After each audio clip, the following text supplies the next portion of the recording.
seen on the screen? Because I've got a ton of stuff on here. OBS. Yeah. Oh, hey, what up? Yeah, I guess that's not the right one. You sure? Yeah, that's why Snooter was seeing my email. Oh, we figured it out now.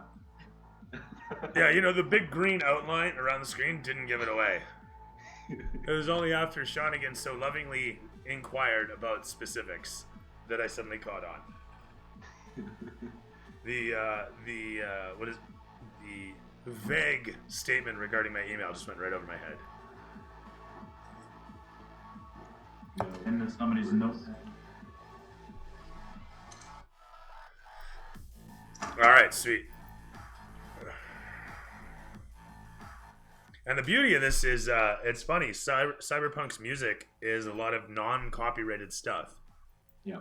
So it's kind of cool. You can use it in streams and shit, and it's not on any censors, so you can get away with playing it. Oddly enough.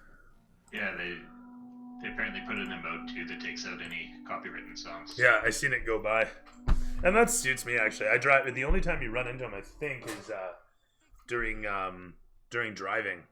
Mm. So I turn off all my music or I don't bother with the radio at all when I'm driving. Right on. Cool.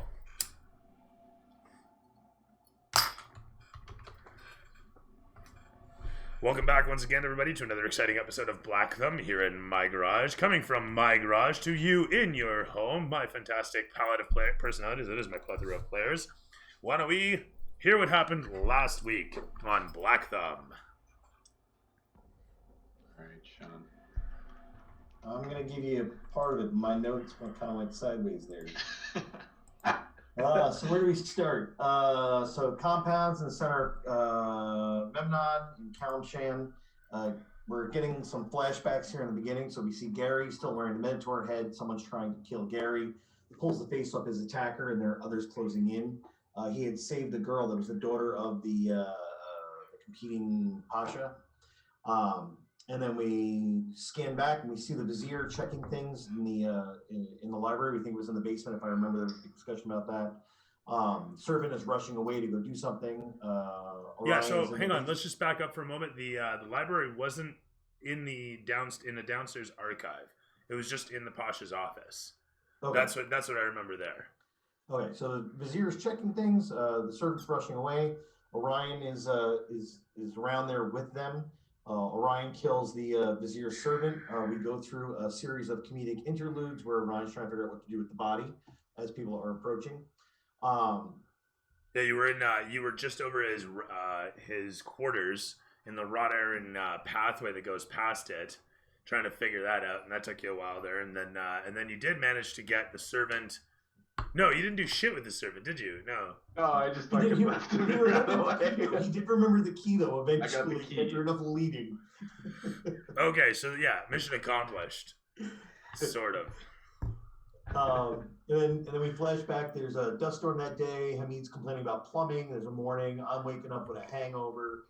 Sorth is off to the stockyards. I think it was Sorth that killed the cow. Don't really have my notes aren't very clear on who killed the cow. The rig is getting rolled out. Gary is on it. So is Ryan. We flash back to the Vizier. Orion is trapped, but he sneaks out, then climbs the wall and leaves the compound and fails. Instead, goes to the hay and hide in the hay. Gets into there and he buries the Vizier's room key in the haystack. There's been issues with Gary lately. Orion is planning to cap Gary in the hope of fixing him. Again, another serious, funny interlude of people trying to hammer in bolts and then every now and then hitting Gary in the side of the head, missing one or two times. Then my notes go a little sideways here. I in here I have written we go to the theater district. Hamid worked for the guild, built it from the ground up. Somehow I have a thing about going to Cheesecake Factory for dinner. The Pasha tells a story that I've got because I know we went out to dinner. Echo in the distance, loud galloping noises. I stand up and get next to the Pasha. There's a red-robed figure. Moltener soldiers are getting cut down. Draconic bad guy with a helmet outside. And then that's where I peter off here. So I apologize. I failed last week or last session. No worries. the crit one I've ever seen. So, all right, we'll give you 25 experience for that. Oh, I think well it's earned. normally I give you a 50 or 100 for that. Usually I give you 50. Anybody have anything to add to that? There's a lot, yeah. So while we're having dinner, we hear fighting in the courtyard, and it turns out that the Molthnars are getting attacked by Dragors. We sort of team up to help the Molthnars fight them off. After 2 of the Dragors are dead, Orion sees an opportunity to kill the Vizier. Not as many people side with him as he hoped, though, and the situation's starting to escalate before Hamid kind of talks us all down and gets us to head back to the compound to talk everything through. Right, I remember I wanted to touch base with you, Cody, but we didn't do that. So Yeah. we're gonna wing this. All right. So, did you pass drama? I mean, I failed miserably. I took drama all the way up to the grade 10, so like, I'm good with swinging it. They didn't offer drama in grade 11. At that point, they rely on you to create your own. Yeah, I like go to Broadway or starve. Yeah. And I mean, really. That's the your two Yeah. options. Hunger is a terrific motivator. You know, you don't see too many starving artists. They either figure it out or they're no longer. They're no longer artists.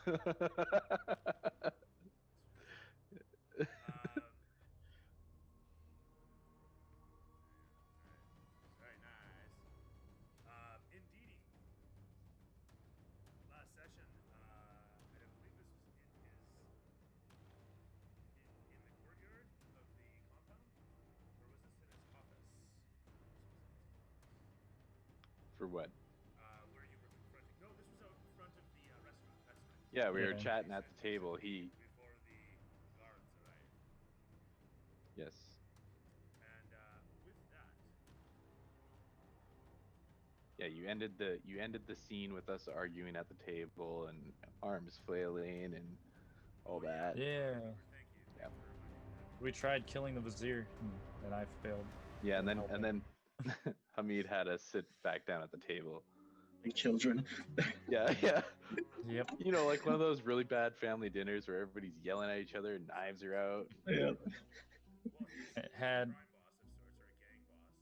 Yeah. Kid boss, I don't know. It had Orion and the Vizier yelling at each other, That's where you left us With- off at. That's right. I With- remember that. with Hamid trying to mediate. Yeah. Right. There was, you and the Vizier yelling at one another, like you say. Whilst Hamid sat intently listening to both sides. And as the camera pans against the scene, continuing on the same motions, the Vizier wagging his finger, it speeds up and says, "Pirates! Every last bit of those crew were pirates! And you who would hold any protest, attempt on the life of your own leadership, for this, without discussion, without understanding, and settle down, Hamid says, settle down.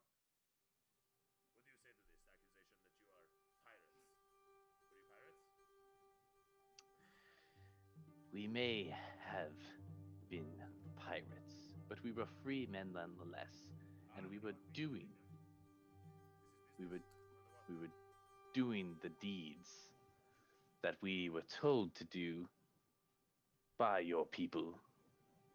As I have learned through my informants, it was instructed straight from the office of Hamid Pasha. And the Vizier looks at you and says, perhaps there was some break in the chain of command. In our early days, he looks to Hamid and says, certainly, you'll recall we had some frayed connections, some frayed ropes. He says, he looks around at the lot of you, and he says, nothing like the stalwart dependents that we have now, such as yourself, or so we thought. And he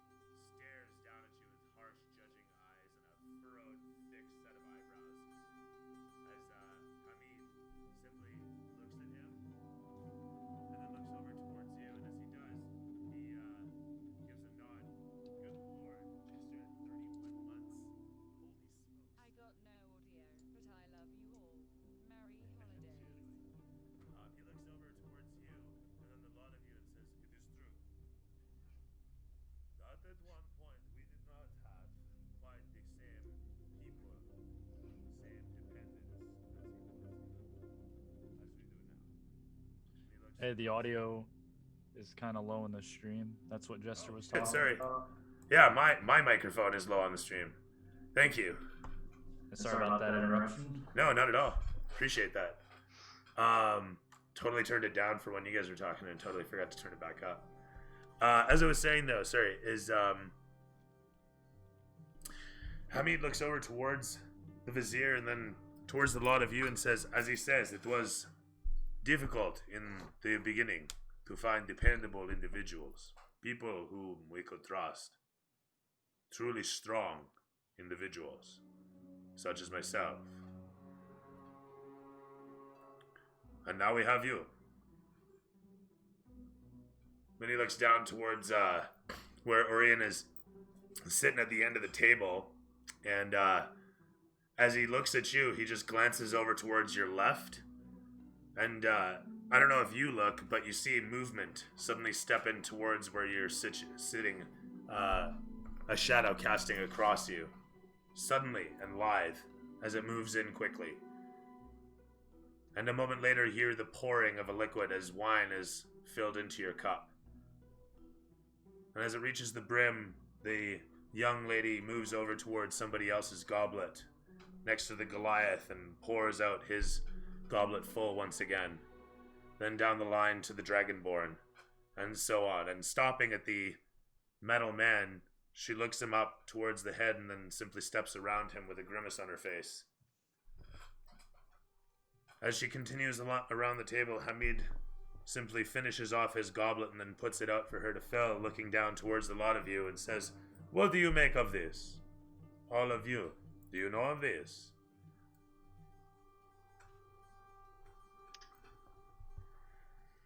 I'll just silently pick up my goblet and look at everyone around the table, like my crewmates. I won't say anything.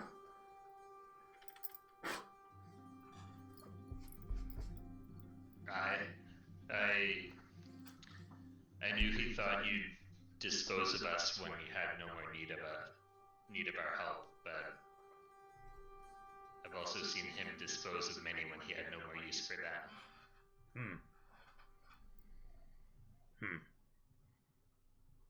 It is true that we have had to dispose of people in different sorts of ways.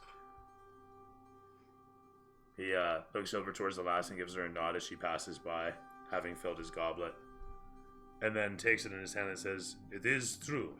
However, it has not happened without good reason, I should think." And he slowly sips away on it for a moment.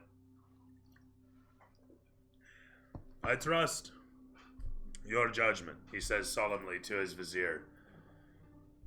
And as the furrowed brows somewhat melt at this, the old man still looks over towards you all and says, "You have proven experts with the fashion in which you have dealt with many situations that we have provided you. Many of these jobs would be much different in their result, I would imagine, with anybody else. You have proven most capable, all of you. Despite what some may think, simply from observation." And he gives a lighthearted smile at this as he looks across the lot of you. "The Malthanors are happy. We have new bonds, new business." He gives a nod and looks down at you. "We came from harsh roots, it seems." He's saying this to Orion as he looks over towards him down the table. "My Pasha, I do not mean to be judgmental. I do not mean to pass upon anything so valuable." And as he says this, he gestures over towards all of you and looks at Orion and says, "But..." Shit. Thanks, brother. "But I cannot ignore this completely." He looks over towards Hamid as he says this. "I am assuming we are discussing some form of peace for this man. As he says this, he gestures towards you at the end of the table. Hamid looks over towards you and says, peace, understanding. I ask you to pay attention to what he has to say. Then he gestures towards you. How do you wish this to be made right?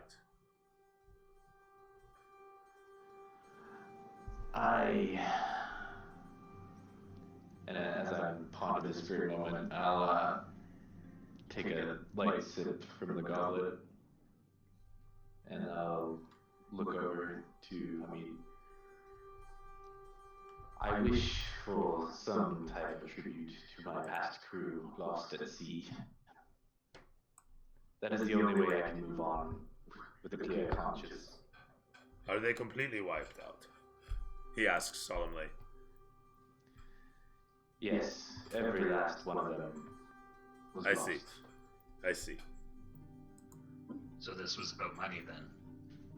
The camera No. quickly pans against where Bjorn is situated, looking up towards the rest of you, past down to Orion at the end. Orion, sorry? I do not mean this in a financial tribute. I simply mean this in some sort of remembrance for those men and women that were part of my crew. Okay.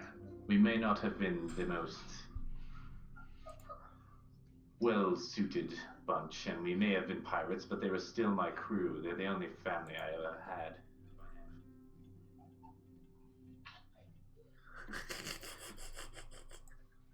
And their services deserve to be honored.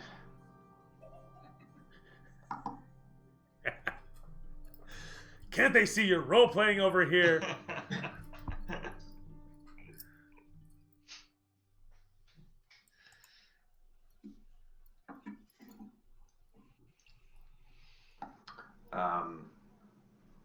That is all I wish. That is all I ever wished. I just was filled with rage for all these years. And happening across the information that I did, it set me on a path of vengeance. Perhaps it was not the right path. Hamid Perhaps we can make this right. nods as you say this.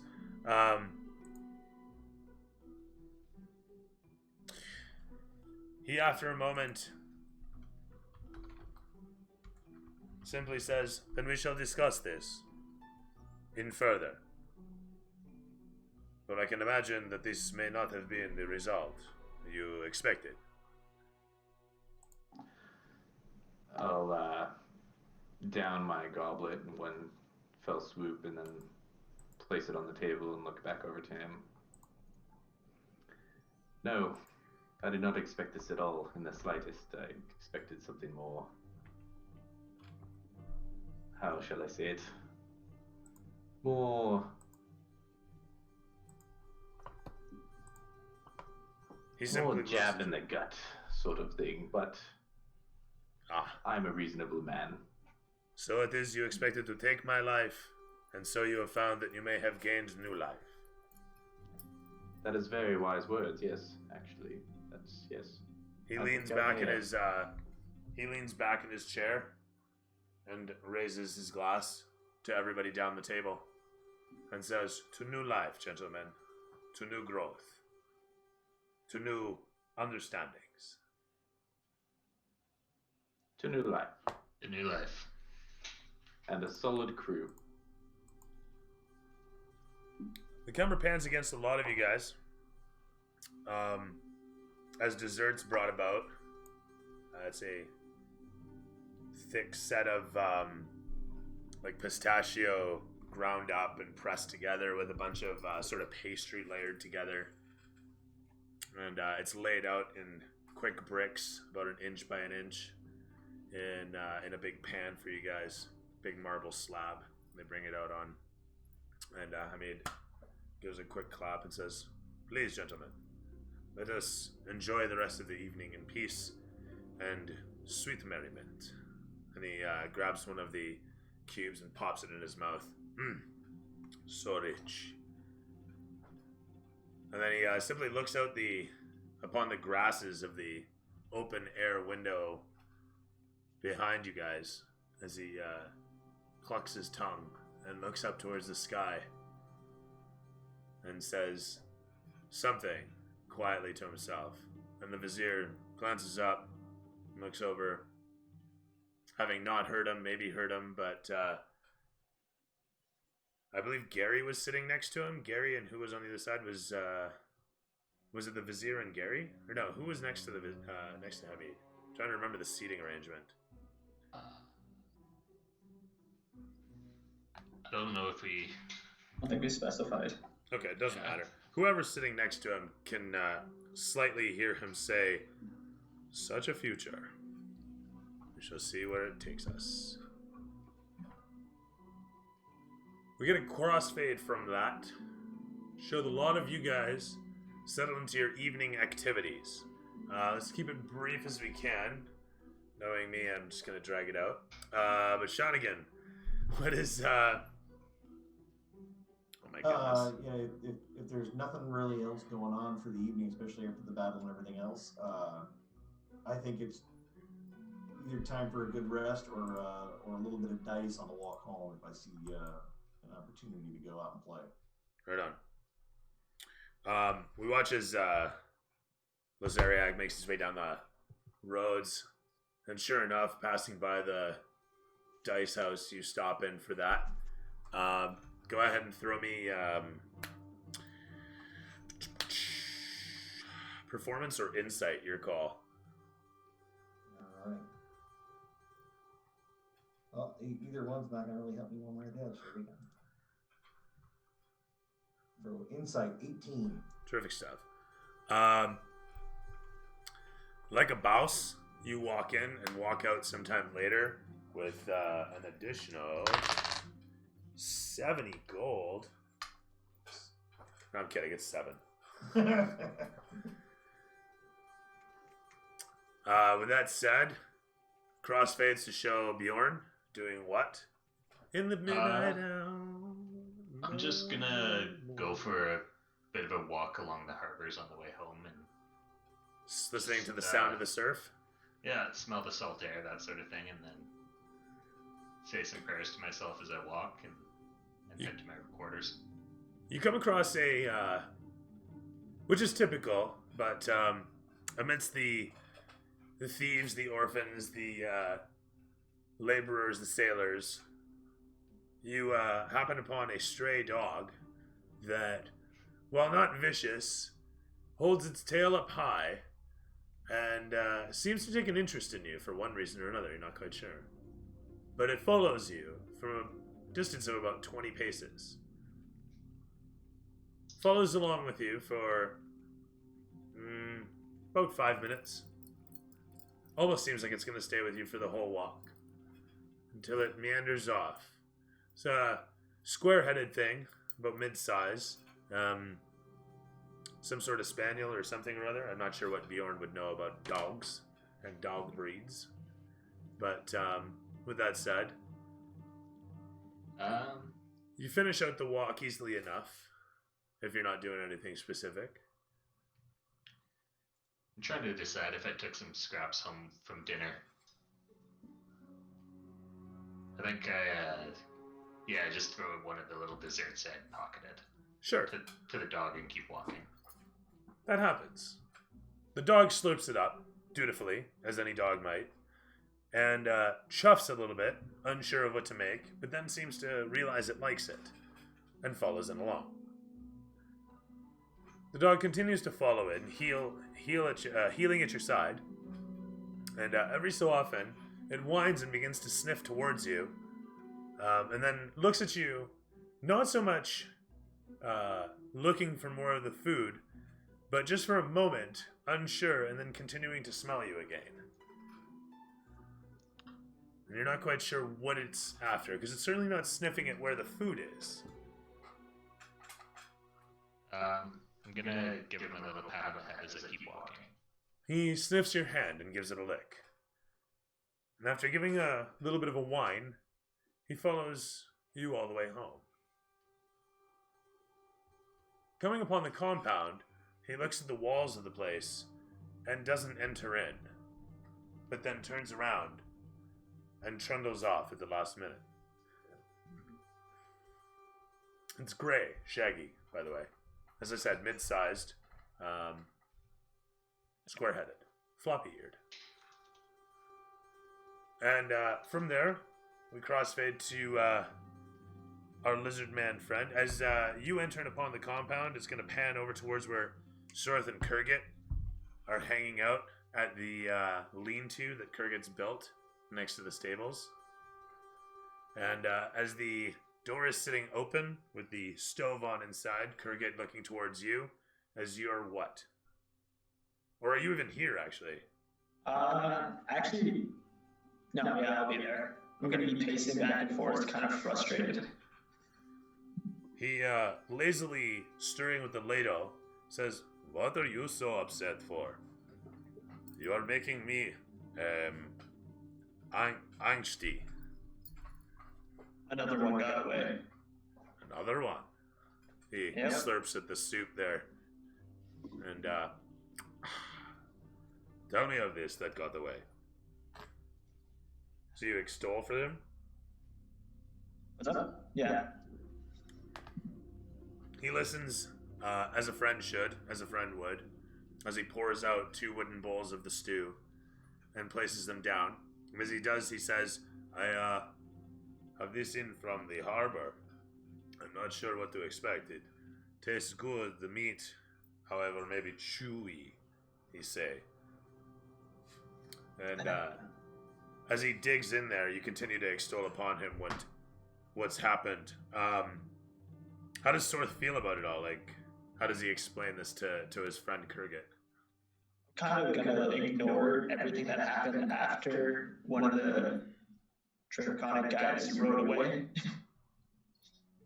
Like anything after that is not emotionally there, just kind of there. Fair enough. But I'm angry at the fact that I did lose my target. He gives a nod at this and he says, "So, I ask." And he spits out a chunk of the meat. Oh. And then he looks at you. "Do you believe that perhaps you will see them again? Maybe, in the fullness of time here in Memnon, you will have your opportunity.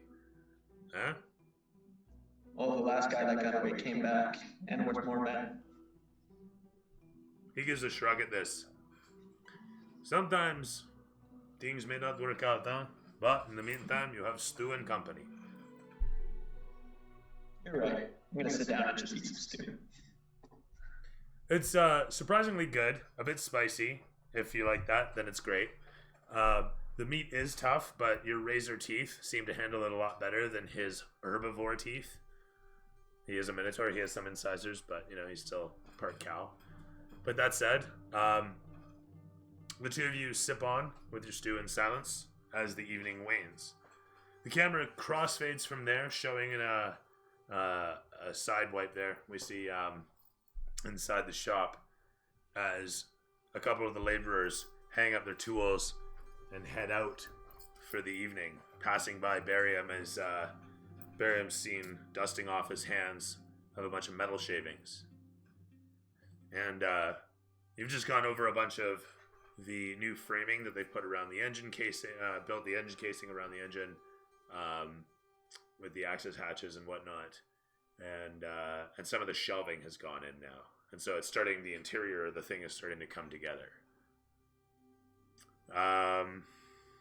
You know what? You want to 3D print something, Sean? We should design the vehicle and 3D print that shit. You know what? I can do that. I can model that, and then you can print that. That sounds good, man. Right on. That'd be you can do awesome. that. Sorry, where was I here? Is long and the short, you've got a bunch of the shelving in the engine casing, has some access thereby.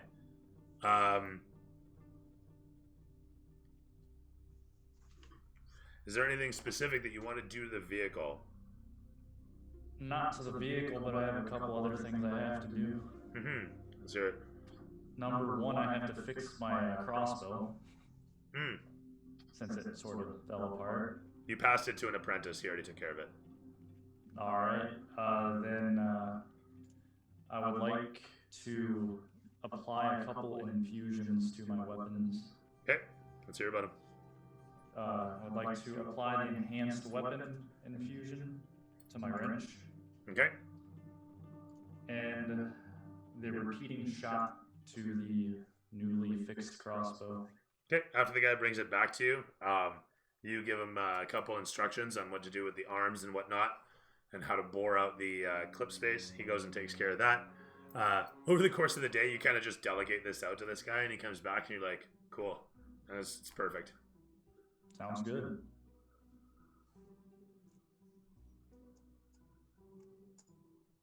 And that's it.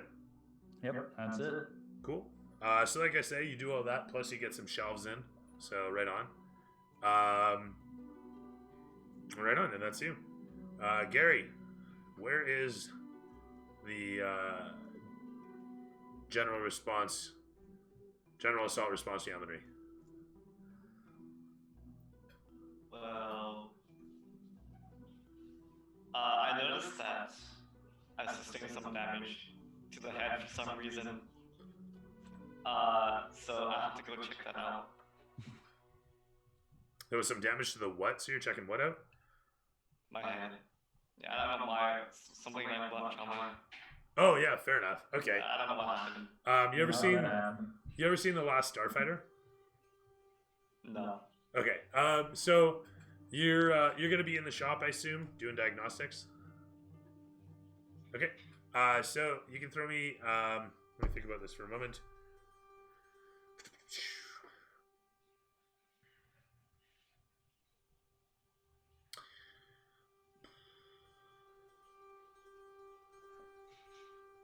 Intelligence plus proficiency, if you could.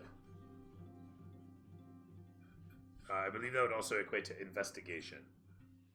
But in this case, it's not. It's just, like I say, intelligence and intelligence and proficiency. I got a 1. Okay. Okay.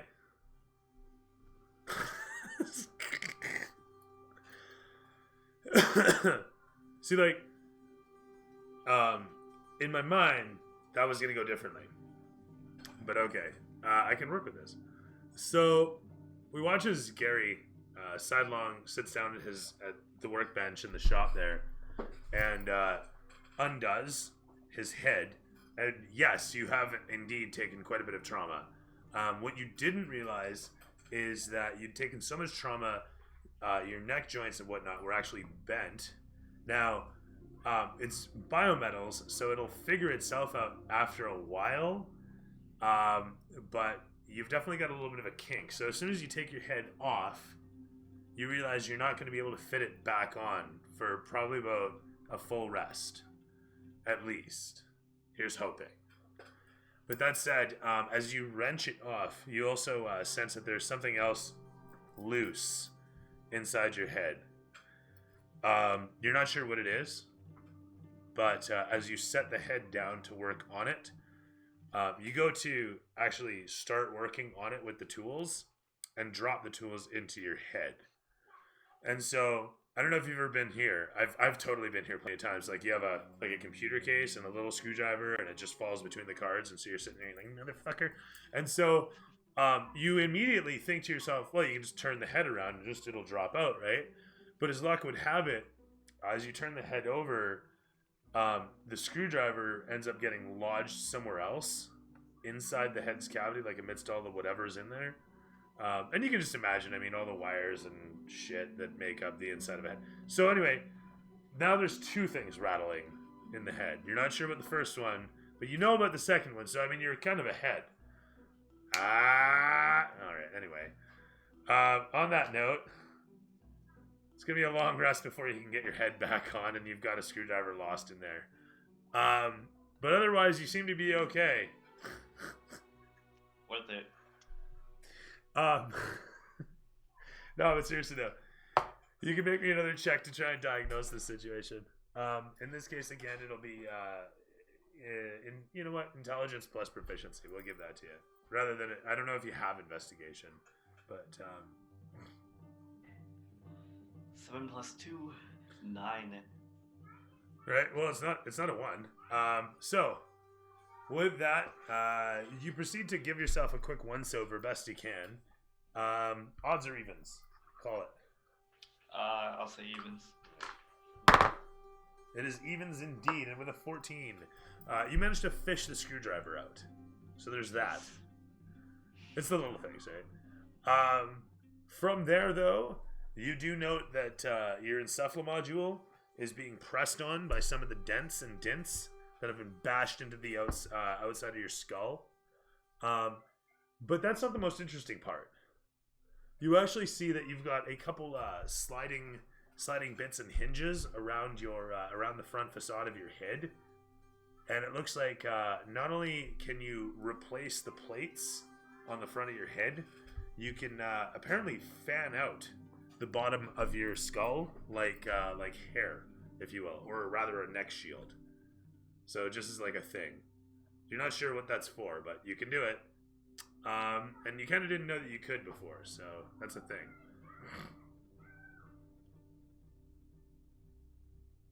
But yeah, having said that, you can either move your brain module slightly to kind of help prevent this sort of agony in the future. You also notice that there's it feels like you can't see it, but you can kind of feel it because you're fucking around in your own head. That you have some frayed wires. So there is that. You could probably replace those. Get better throughput. Yeah, I'll replace the wires. Okay. And So maybe if I shake it hard enough, the other thing that's loose will come out as well. maybe. But what I need you to do is throw me investigation for barium's shop. Trying to find some fresh. We'll say they're vanadium wires. Is that a thing? Maybe they're made of unobtainium. 12. 12? 12 is not plus bad. proficiency or not? It is, well, investigation is your intelligence plus proficiency. If you have investigation as a skill. That said, though, you take a quick route around, and you do happen to see that he's got an assortment of different connectors, rolled metals as they are, but he doesn't quite have anything as good a quality as what you currently have. Despite the fray, you're gonna need something a little more. He doesn't have anything, gold plated or he doesn't have anything gold plated in terms of wiring. You know what? That's what it is. You need hi-fi, high definition stuff, and he just has like copper and coax. Whereas you're looking for like fiber optic and shit. So you're gonna have to hit up like a Best Buy or something, or I don't know, maybe. Anyway, my point being is that you can't fix the fray right now, but you found it. But in the meantime, you can move the encephalomodule if you like. Okay. I'll nudge it a bit. Okay. As you nudge it, you hear the rattle.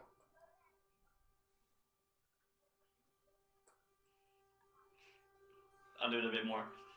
Okay. As you touch it and poke it and prod it, it bounces around, and you realize that the rattle is actually the framing of the encephalomodule having been broken and just flapping against it as it moves around. Is it replaceable? It is replaceable. It's a pretty specialty part. You could probably fabricate just a little L bracket to hold it in place.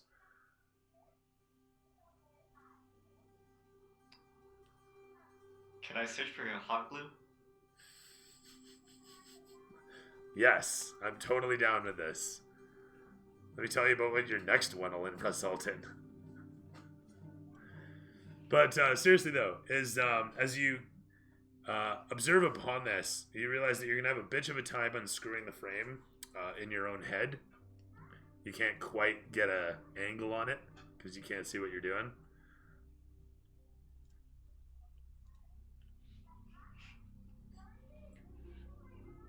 So you might need a hand with that. Just saying, you might need a hand with that. I'm not gonna ask for help from Miriam. Okay, that's fair.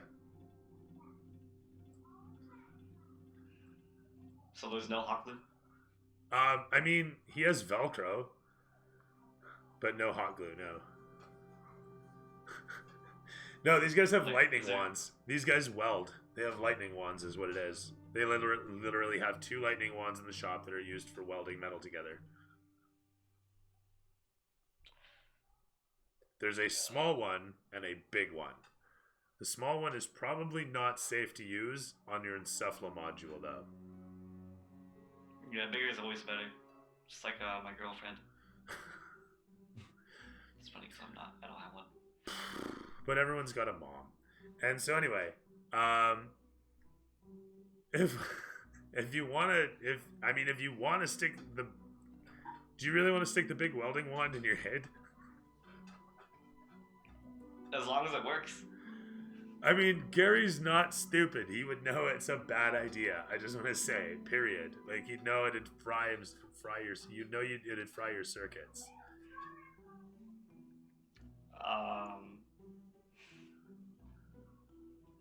Alright, but Gare will do nothing then.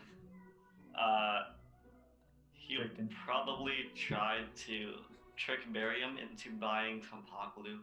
Maybe later. You didn't hear that, Rick. Hear what? That's right. And so, I'm assuming you're gonna head off to your resting platform then, head in hand.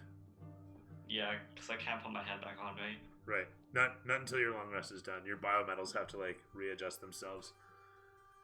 We're done. Okay. With that said, the camera's gonna crossfade from there to Orion.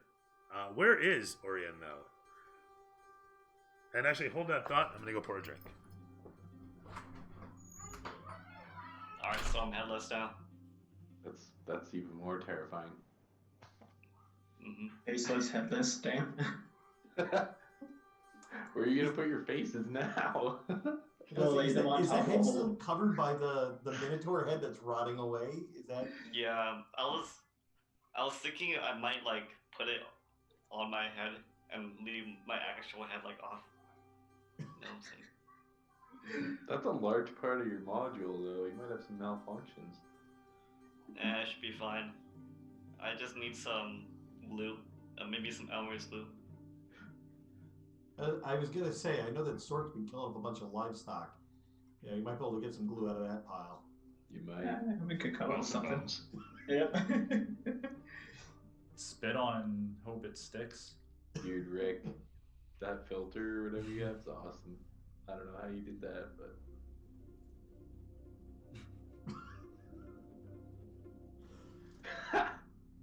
Dude, he's a pigman, bro. Nice. that's awesome. All right, so everybody, while I was gone, we left the dinner place, obviously. Yeah. Yeah. Still the same Yeah. day and everything. Yeah. We've Oh, I like that dispersed. one, Minnie Mouse. Yeah, I rolled a 1 and Just, took my head off. Doing whatever we want on our walk home, basically. Pretty much, yeah. Gotcha. Bjorn was getting followed by a dog. I wanted some Yeah. dice. Okay, I got here when Bjorn started walking, so. Cody, it would have been so Oh, beautiful man. to have this on when you were having that conversation. It's like, no, we weren't pirates. You need to go to video filters. Oh man, mine says I have none. It should be. Weird. These are all built in. Maybe Yeah. I have to download. I'm running it through the browser things. Maybe I have to download the whole program. Probably. I think so. What's this I thing? just had an update, so I don't know. All right, gentlemen. As we were, Cody. So, Um, where is Orion? What's Orion up to? well, I mean, Orion's kind of settled down now. He's more than less satisfied with the outcome. He'd prefer not to be on a bloodlust vengeance streak when he's trying to get to the Great Race. So he's feeling pretty good. So Orion's gonna be he's gonna stop at the compound and just stop off to grab some coins so he can go to the local tavern. But before he goes to his quarters to grab some coin, he's gonna stop by Source and apologize for disrupting his chance at getting in at the last target. He realizes Source was quite upset about that. I forgive him. I'm sorry you didn't get yours. It's okay, it's okay. No, I was just, I felt so bad. That one got away, you know? I saw you staring him down, shooting at him, and I had to make my move at some point. I tried to wait as long as I could. So in return, I cut off the balls of one of the men on the ground. And I brought you one. You should have. Yes. I was walking by as we were leaving. They were loading up the carts with the bodies. And it just dawned on me, you know what would make this better is if Source got a testicle. So I cut one off and I brought you the left one because it's lucky.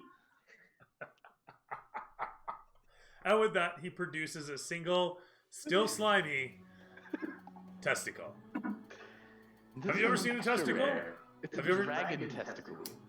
Look at it. It'd be like if Barian took his pants off in front of you. A little scalier than I remembered. Yeah. Nice. Well, thank you. Yes. Anyways, yes. I'm sorry about all that. We'll make sure we get the next one. It will not happen again. No, it won't. That I can promise you. Fair enough. You hold me to it. I will make sure.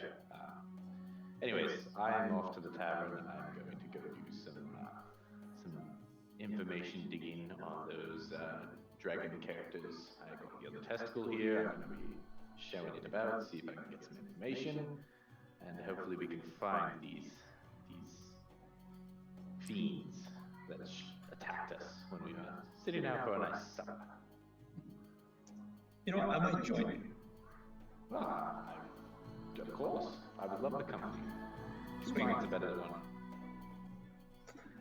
And with that, I'm gonna put my soup away. Kurgan takes the bowl from you. Awesome. And shall we go? Yes, we shall. After you. Let's go wherever the wind takes us, I suppose. Yeah, I don't know where the tavern is, so you're gonna have to lead. Oh, I know a place. I know a place. It's called the Witch's Tit. It's amazing. You'll love it. Hit? Does it have breasts? I don't know. You know, the thing that sticks out on human females and elf and all the other ones? Yes, that. I get you, okay. Yeah. The numbers. Yeah, yes.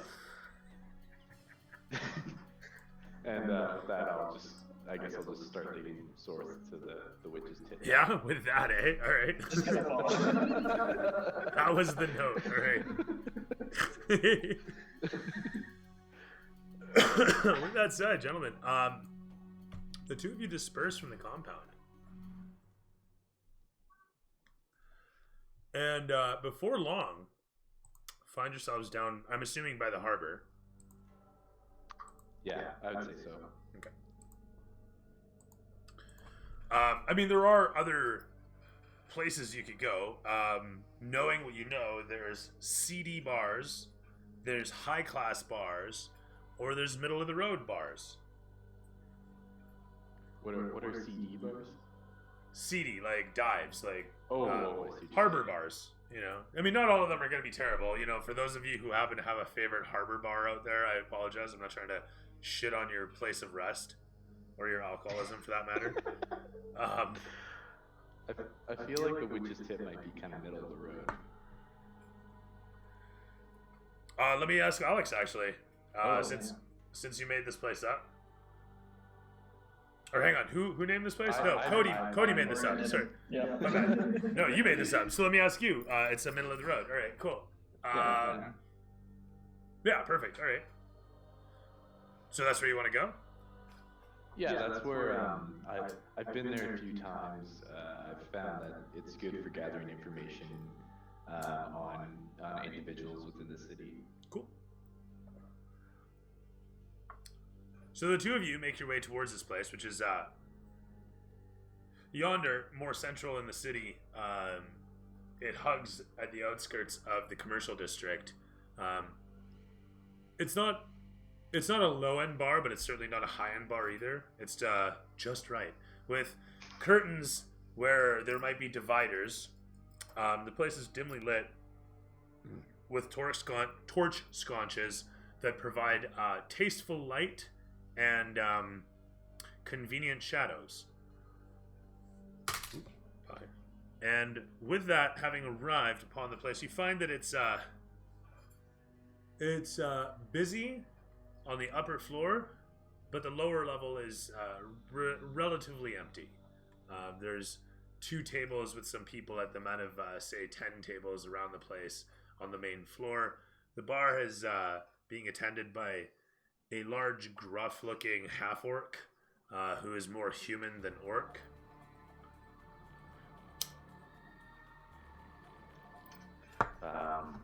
As we enter, I'll look over to Sorth. And, so my friend, what do your lizard senses tell you? Do you sense anyone that, at first glance, you may think would have information that we seek? From my experience, the bartender always knows something. Ah, yes. The bartender. Yes. I've been here a few times. His name is, it escapes me actually. I blacked out last time I was here. Anyways, let's stop there. Alright. As you... Where are we here with the notes and shit?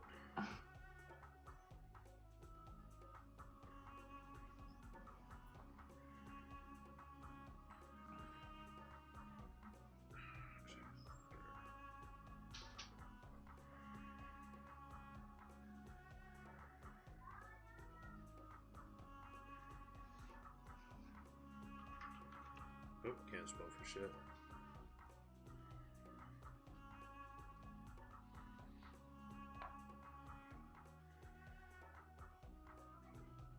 Dragonborn?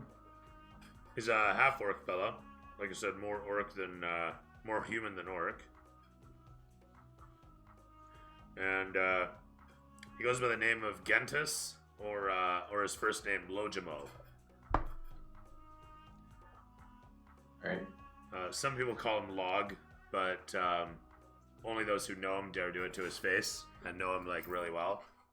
Otherwise, he tells most people to call him Mr. Gentis. That said, you've tried to call him Log, but he didn't hear you. You're not sure if maybe he pretended, but you failed your insight check that day. But fair enough.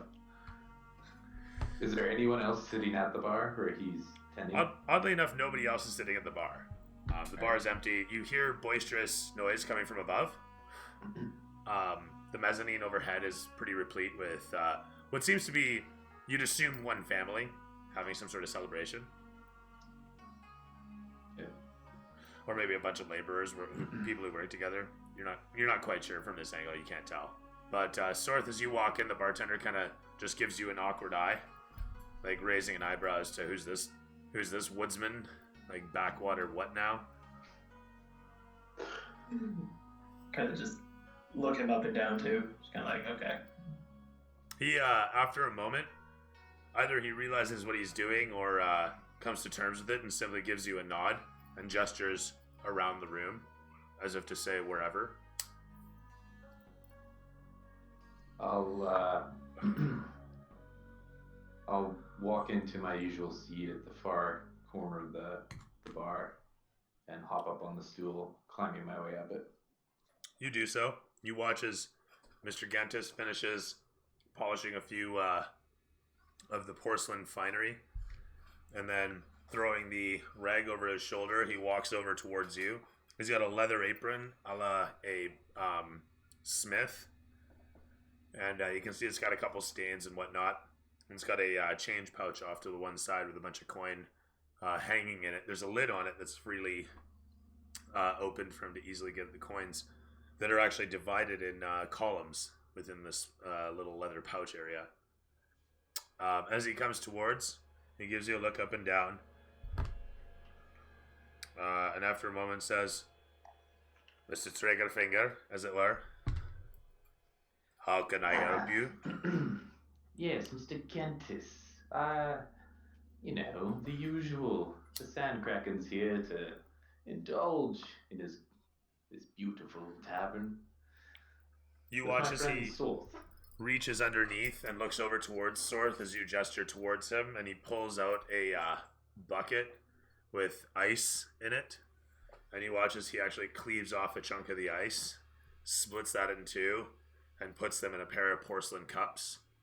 Putting the cups up on the counter. Your usual? He asks, confirming. Yes, the usual. He blows his nose into one of them, then the other, and then he proceeds to pour a little bit of whiskey gently over top that, and then garnishes it with a cherry, and then lights it on fire. Excellent. You know exactly what I like. That's why I love you, Mr. Kentis. Seriously, not in the way you think. Seriously though, he preps a pair of drinks for you. What is your usual?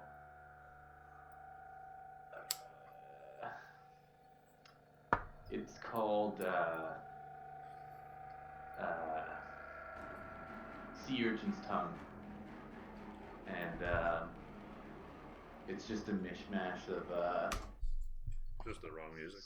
some of the most disgusting gin in the region, with half a lemon just plopped in it. He gives a Not even nod. squeezed, Just dropped in there. yeah. Okay, chunk of lemon. That's fair. Yeah. He gives a smile at this and says, "As you wish." He pours it out just so, something to prickle the tongue as an urchin might. Indeed, you know, gotta get these tongues, moving.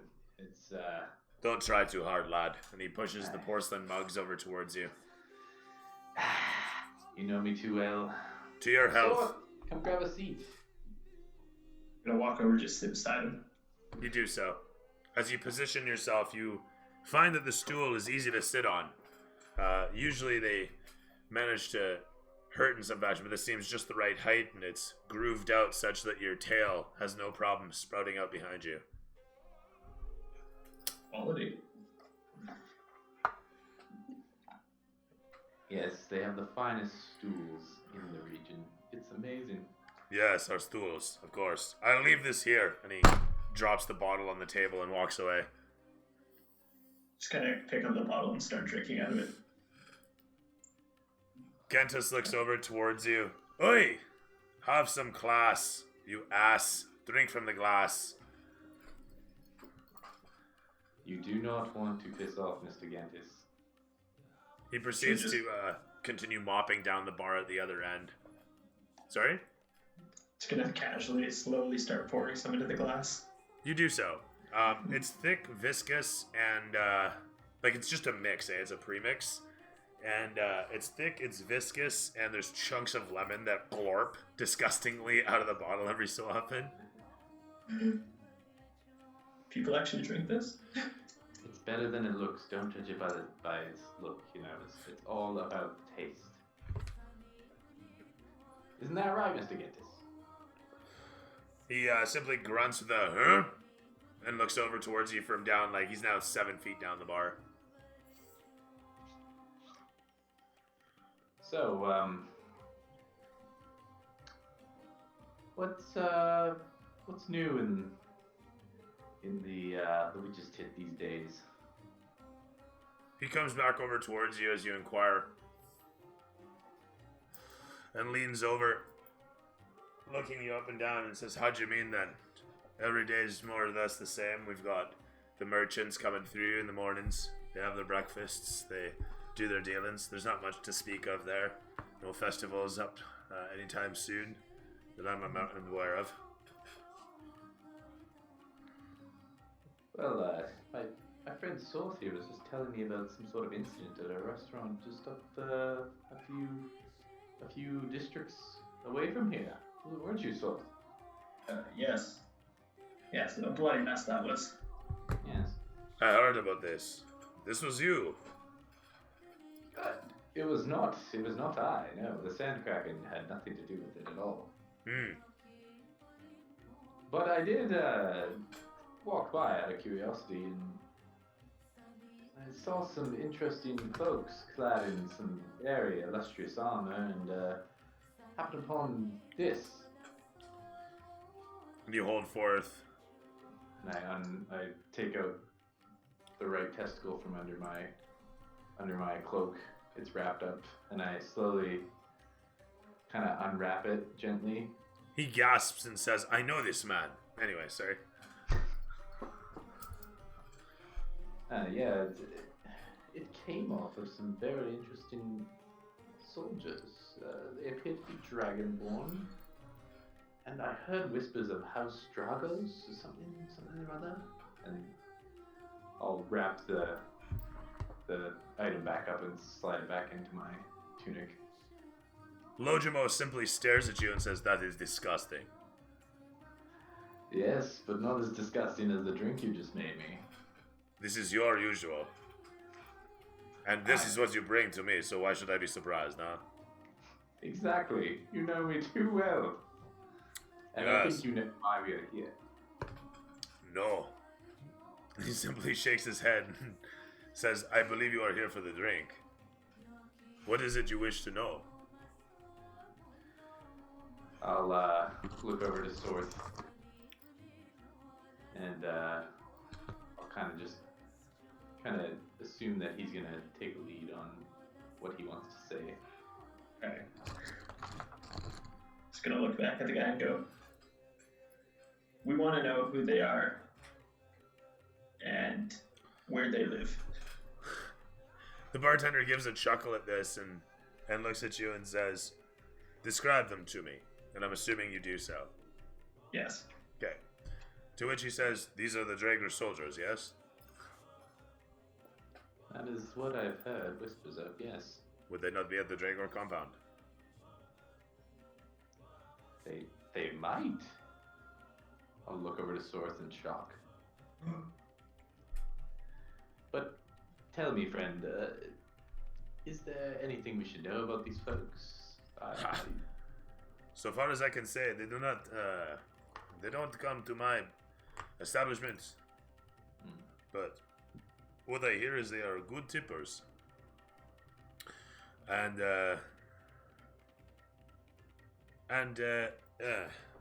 good to have in the case of as security. He thinks about what to say for a moment and then responds as such. They're people, so far to say, they are honorable, so as I know, and he kind of stares for a moment. I apologize, they do not come here so often. However, I do know that they will be at the Regal at some time when you are in the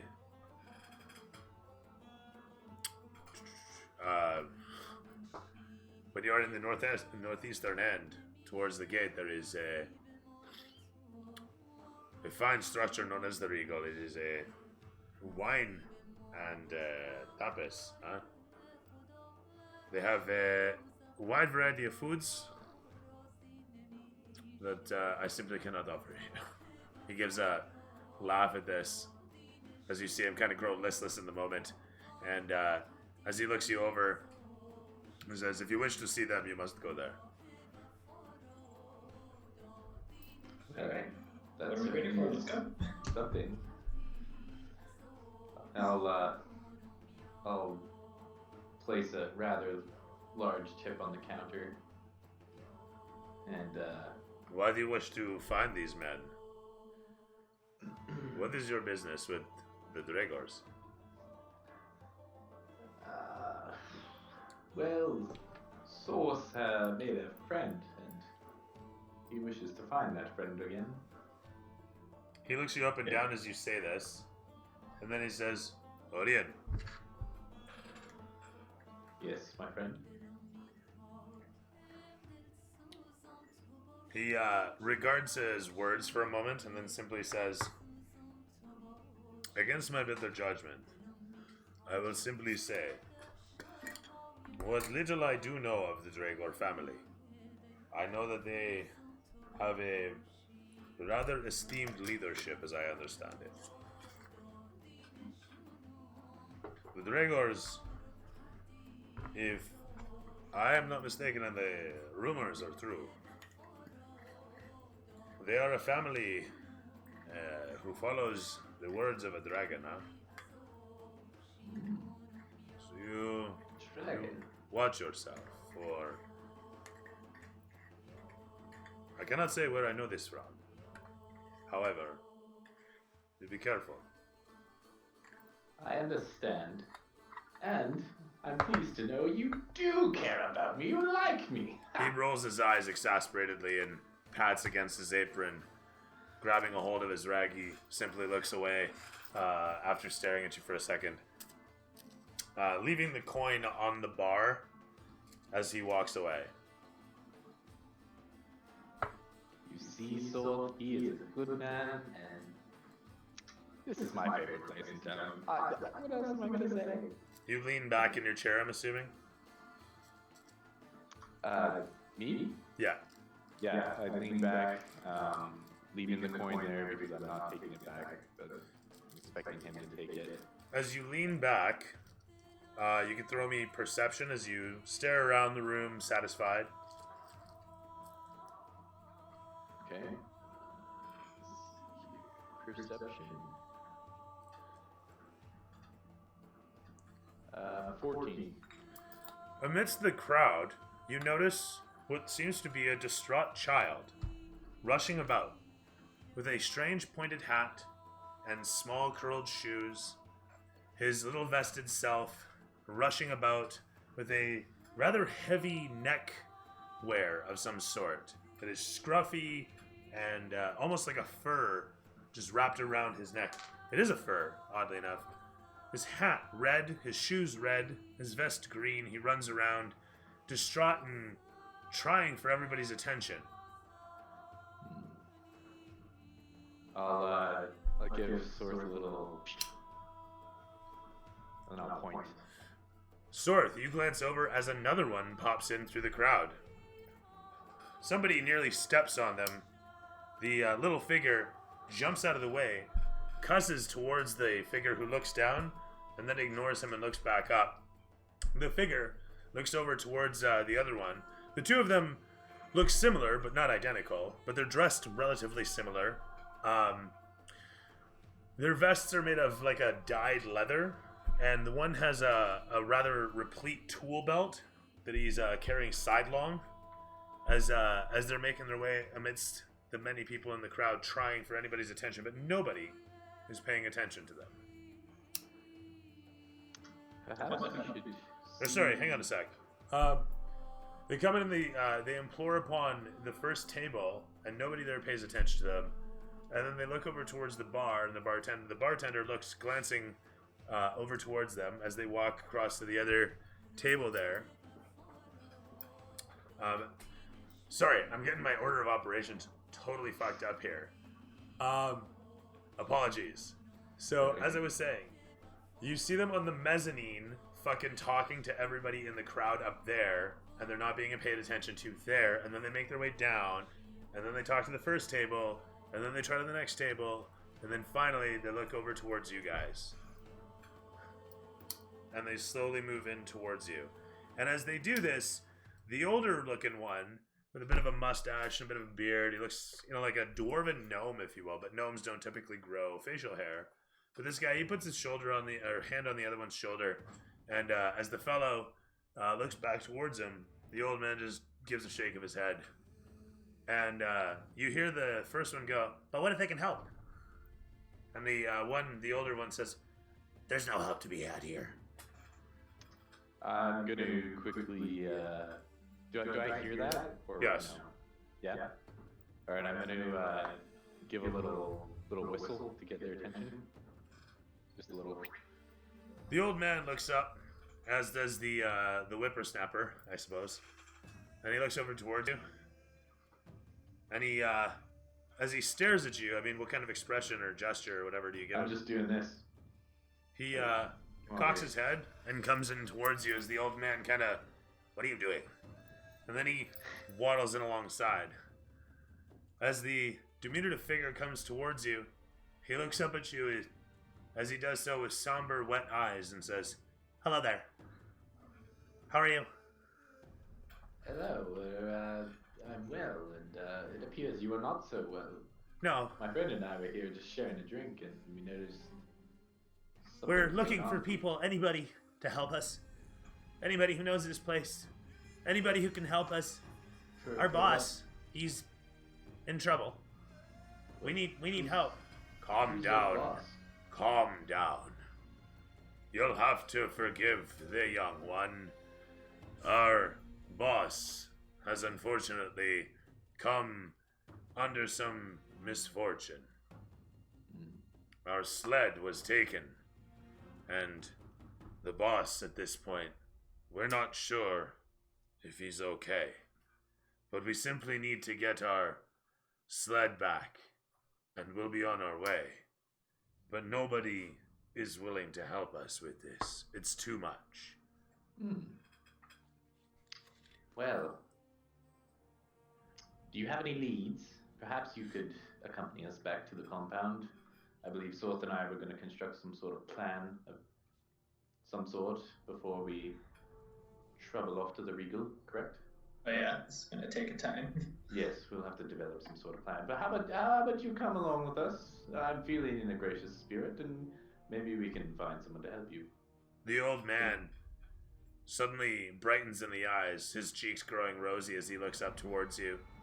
And he looks over towards the young'un as he steps forward and says, "All right, we'll trust you." All right, fair enough. And with that, I'll slide the coins a little further in before hopping off the stool, and I'll wave to the barkeep. "Thank you, Log. Thank you. Yes, I will be back." Just You gonna get no hop off. response, but you and Sorth and the two diminutive men walk out. Right before I walk out, I'm gonna cheerily yell back at him. "Perhaps if I find the dragon's hoard, I will shower you with wealth." Whereas he was pretending to ignore before, it's clear that he can hear just fine as he yells back, "Uh-huh." Excellent. All right. Then I guess Have a good night, Mr. Finger. You watch as the large half-orc fellow regally smokes a hookah as the massive hose leads long and winding to a burning thing over there that glows as he simply puffs and then looks over towards the table and gestures towards someone to serve the wine, as it were. You guys leave, walking along the streets as the little men walk alongside you. They extol a lot of information in a very short period of time about how they crashed here some time ago, flying overhead, having to have made a detour due to some thing or other, the collider, hadron, gravitation, etc., doing something strange. So it was explained, but you have no idea what in the blazes they might be talking about. But regardless, there's a lot of travel through astral space. You've heard of this sort of thing. Arcanics, blah, blah, blah. Mages and magics, oh my. So far as you understand it, their boss is a god. He does things like give people stuff, which your ears perk up at. He can apparently just give people things. Just manifest them, and they produce these things and bring them out to people. That's how you understand it anyhow. In the rapid fire machine gun pace that the little figure explains everything away. In any event, as you return back upon the compound, the two figures are a bit hesitant to enter upon, but do so. And coming in with you to the grounds, they look about with a little bit of surprise. And the old man simply says, I did not expect to find any such help as this. This looks promising. You have a workshop, it seems. As you guys... Yes, we have the finest engineers. They're amazing. You're lucky. You caught me in a good mood today. I'm feeling great. I'm feeling fantastic. You know what? We gotta introduce you to the crew, don't we, Source? Yeah, yes we do. Yeah. As the two of them walk alongside, the old man can be heard passing past the camera as he says, as the young guy says, I like them. The old guy says, they scare me. It crossfades to show you guys amongst the rest of the group. As I guess, I'm assuming you guys, emergency meeting. So, with that said... I would say so. Ring the bell. So with that said, you guys reach out and touch each other, and with that, the gnomes, as it were, or the dwarves, or the dwarms, the dwarms? You're not sure. Anyway, they introduce themselves as elves, so you're really confused. And Short. and they say, well, that's the gravity at the north end, and does strange things to our height. Oh, you're northern elves. Ah. Everything. And with that, they begin to extol a story, once again for your companions, talking about how they were just passing through, and there's some strange astral bend with graviton wells or something to that effect. Something to do with the hadron, this or that, some smasher. And so it was that they got pulled through, and their boss tried to control the sled, but it just didn't work out, and the next thing they knew, they had to make an emergency landing. But no sooner had they landed just out on the shoreline when the whole of their sled was accosted and was taken into some strange custody. And they're not sure exactly who it was, but someone has the sled locked up in a warehouse on the harbor. And their boss, they don't know. Yeah, well, that is troubling. And How is he going to give us things if he's captured? We got to do something here. this sled of yours, by what rights did they take it from you? Well, they didn't really have any right to take it from us. I mean, we were just minding our own business out on the shore. Why are they so terrible around these parts? Every time we come around here and there's some sort of tragedy. And the old man simply puts his hand on the young one's shoulder and says, settle down, man. Settle down. Don't be getting yourself worked up. And after a moment looks over towards a lot of you. Can you help us? He simply says, I'm assuming so, but will you help us? I cannot promise anything for our boss's part, but he is a generous man.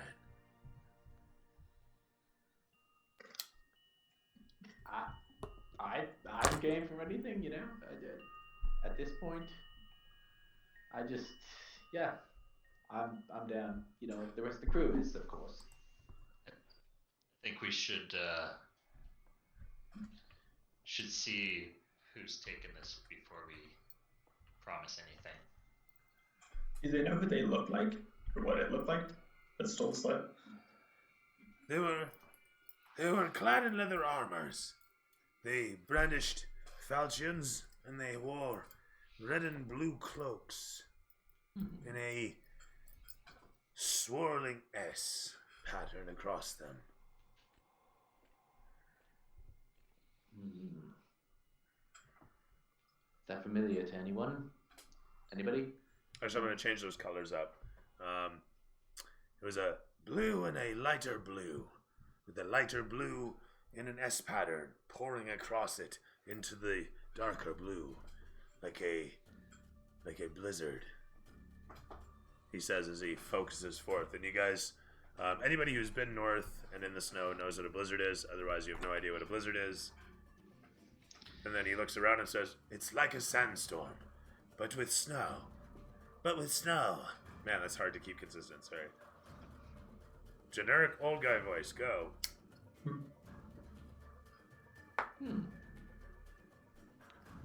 Bjorn, you're from the north. If they serve if they take a storm for their symbol, we should calm them. I'm not too fond of storms. Both of you can take good 15 experience on that. Good references. As you are. I think we need to go have a word with these people. Does the S symbol mean anything to us other than that I recognize it as a blizzard?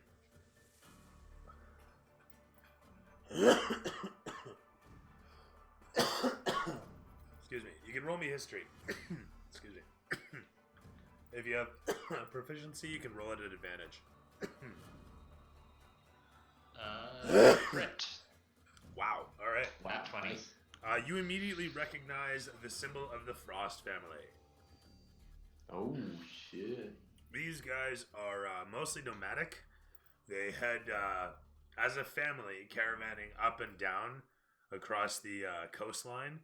For the most part, they travel on magic carpets. And they do so...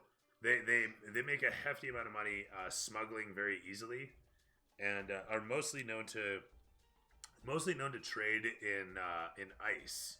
As a matter of fact, traveling up and down the coast at high speeds on magic carpets, they can manage to deliver ice to faraway places where normally they wouldn't be able to make it out of season. So up into and like Baldur's Gate and whatnot.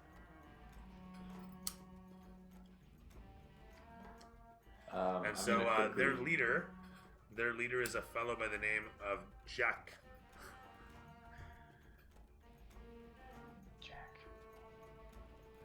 The Frosts. Tell us, who are they, Bjorn? What do we expect? They travel the coast, trading in ice and wreaking havoc on the towns they travel through. They sound despicable.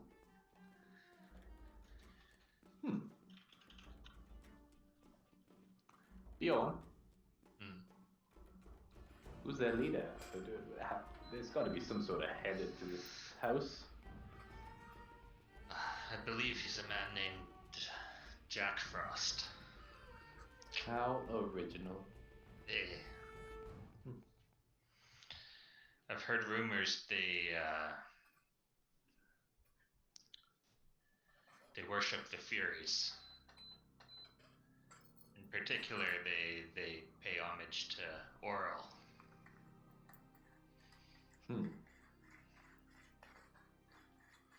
Interesting.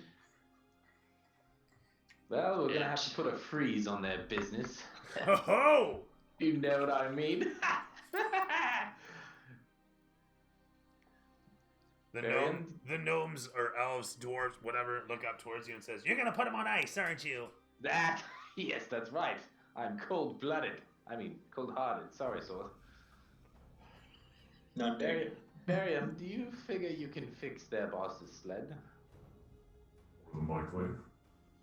Alright, well then I think we have everything we need to undergo this mission other than a direction. Both of the gnomes immediately just point over there. You look out towards, and then they realize their folly and begin to walk. I suppose we're ready to go. I think we're ready to go. I'm ready to go. Aren't you ready to go? They say as they're making their way out the door. And so it is that you do. Head out the door. Out into the city street. Out into the city streets of Memnon. Busy still on this Friday, if you will, night, as the people's, for the most part the populace, frolics about. making their way this way and that to whatever restaurant experience or perhaps some play that's happening at some other corner. Or who's to say what other forms of deviancy they might be after. It is Memnon after all. Point being, as you guys make your way through these streets,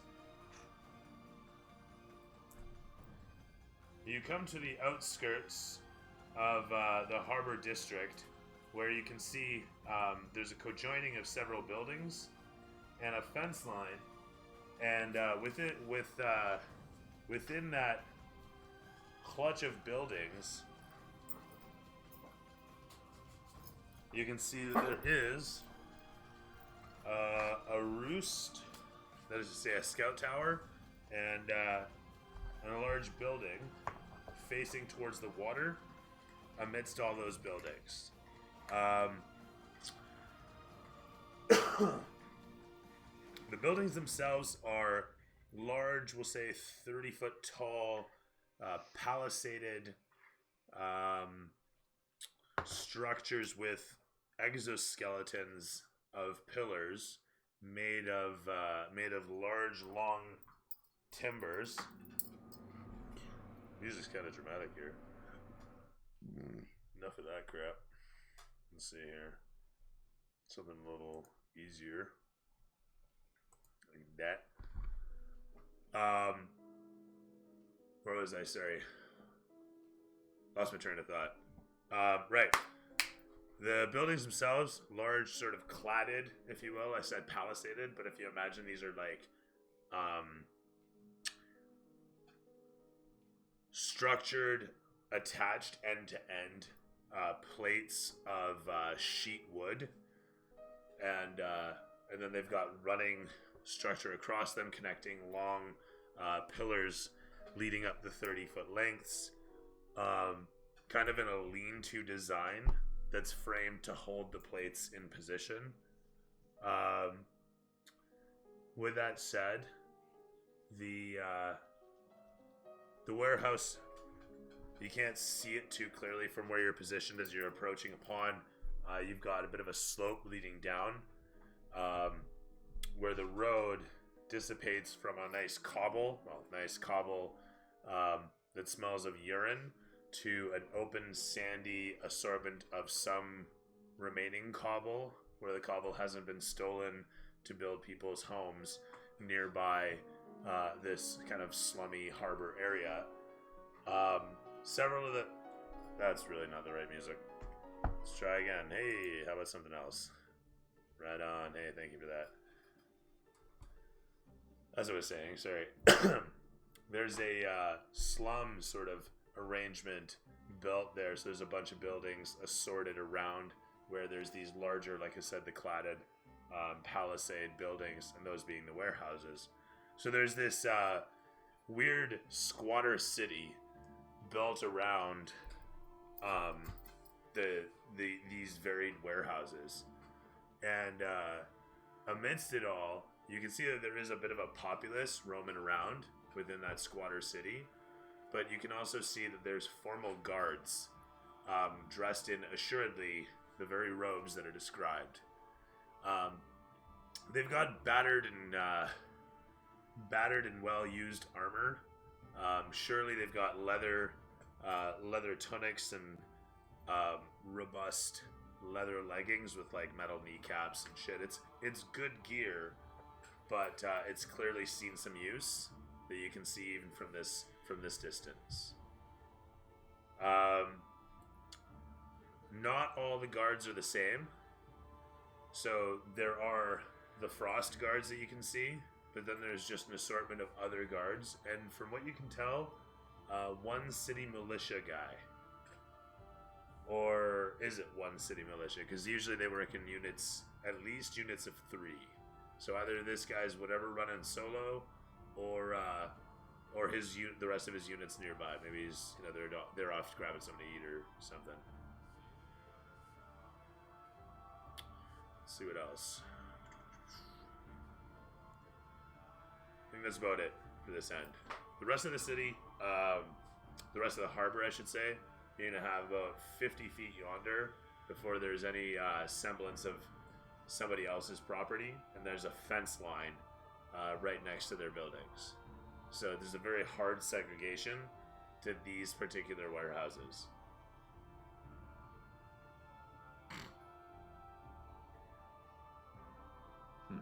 Okay. The gnomes look up towards you and say, "He's in that building right there." And they point out from where you're situated over on the slope to the central building that is facing away towards the water. That's where we went down. It was tragic. How did you escape? Did they let you simply walk free? Are they hostile? What should we be expecting here?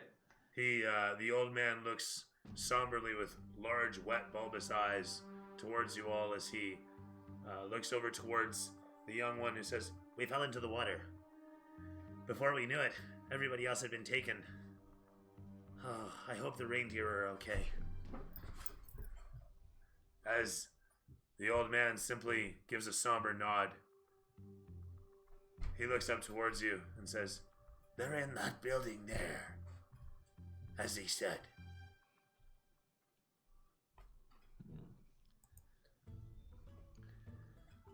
Well, what do you all think? Do we take the diplomatic approach, or do we take other methods? Should start with the diplomatic approach. Attacking head on is no good. We can't abide these followers of Oral.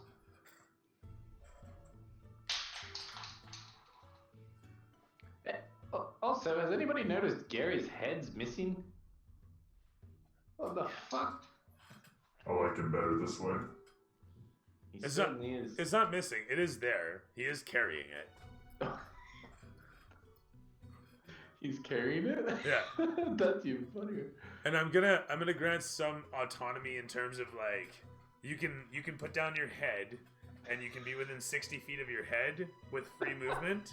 Okay, free movement within 60 feet of your head, so that you have both fists, but you have to put your head down. So he can actually throw his head as a weapon? Thoroughly, yes. Actually, I will 100% back this. That's awesome. It does 2d6 impact damage. On a rope, wouldn't it be like a mace? On a nat 20, it will bounce off and you can catch it again. Freely, like there's no two ways. That's Like it'll just awesome. bing! This is my head we're talking about, guys. Yes, it is. Okay, alright. Roll a nat 20 and I'll give you $20.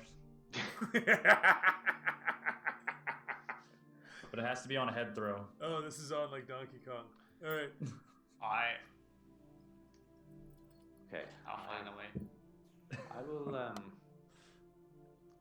I will let you attempt the diplomatic approach. I won't make any sudden moves. So, yes, let us approach and see what happens. Can I get ready? Like hold my head in my hands and just like do like a basketball, just like dribble a little bit.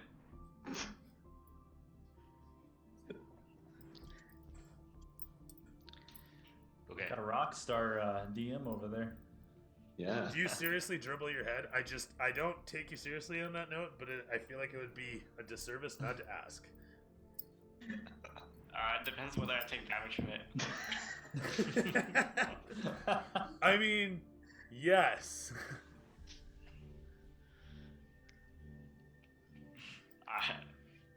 I'm not trying to take damage before I throw something, so Okay.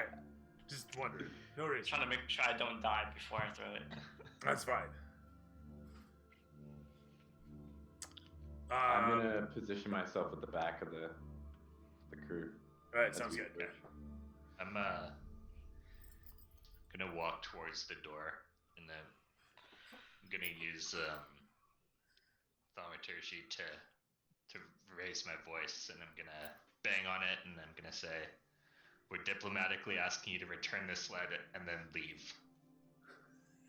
As you walk in towards the place, a few people move out of your way, and a few other people A few people move out of your way and speak to a few more people very quickly. And from a distance, where Orion is standing, and you know what, where Lazarius is standing, you guys can see very easily what happens as word travels around the camp, spreading like wildfire. Each of the various squatters suddenly hears the news and everybody takes note. As Bjorn pounds in upon the front door of the unit, one hit after the next, his loud bashes, intimidating, intentional, and authoritative, as he informs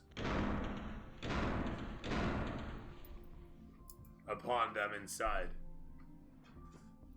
As this occurs, the camera pans against each of your faces. What do you say? What do you do? What's going on?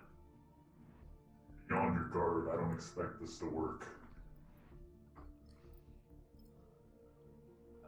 I'm going to. Is it just a big open area? Is there anywhere I can kind of hide, sort of? I mean, yeah. Okay.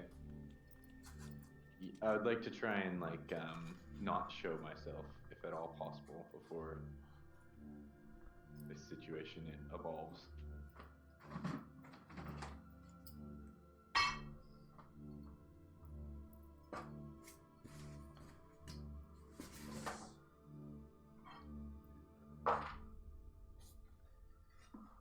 That is why we have you, Orion. You're a great flanker. It's true. I'm great at taking them from behind. Bam! 25 experience. So you're gonna level up soon. Yeah. It has happened. People have leveled up ahead of other people strictly for these advances early on. We need the big building I described. The big buildings I described.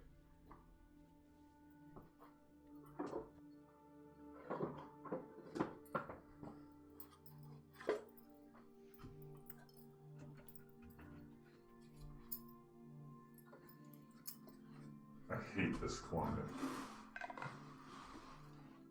Which climate? I prefer it warmer. I can't tell if you're in character or not because your voice changes on. I mean, maybe both. Maybe both, yeah. I was actually gonna say, you don't realize it, but it's true. As assuredly as it works for a lobster, but here it is in reverse. As you suddenly give a shiver, and it hits you that it's much, much colder than it was earlier. And as you look upon the place, you realize this is probably where they make their ice.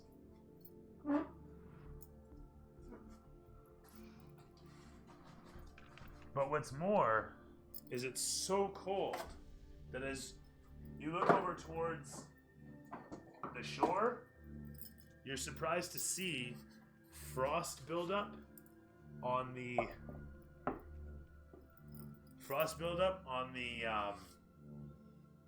shore's waterfront. The tide's out currently, I want to state. And you guys are approaching in the evening, as a matter of fact. So it's even colder. Yeah, that's why I say there's frost buildup. There are supports on the other end of the shore where to keep the foundations intact. And I'm gonna get in here to grab this.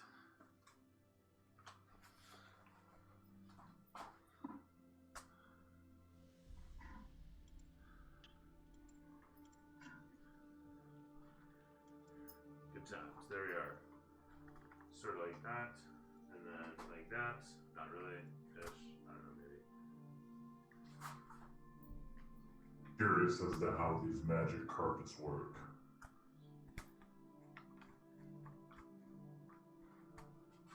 I mean, they probably function off of magic and carpet. Do you think it could hold Laz? Might need a lot of magic for that.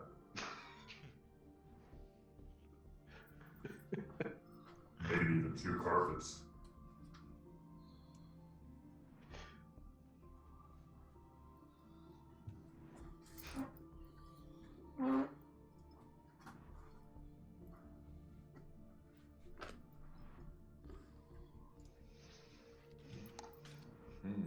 Actually, we'll put these guys out here. That seems more interesting to me.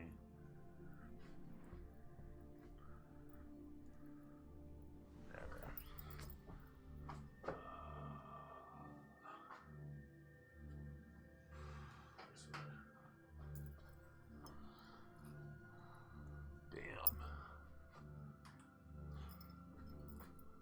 Although, really? Can I make it from there? I think I can. Yeah, I can. Shazam. Alright.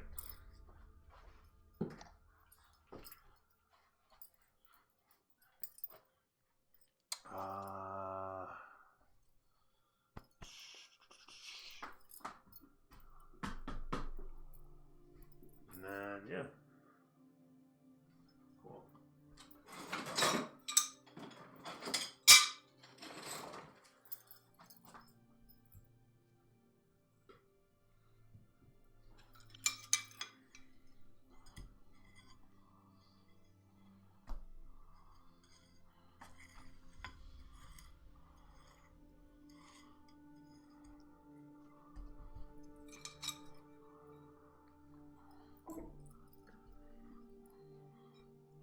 They're expanding their factory as we watch. They must have the elves working for them.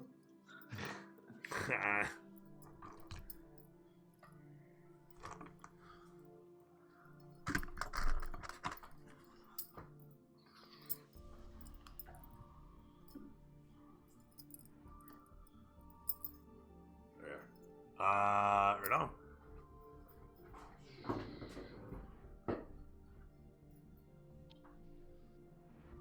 As it were.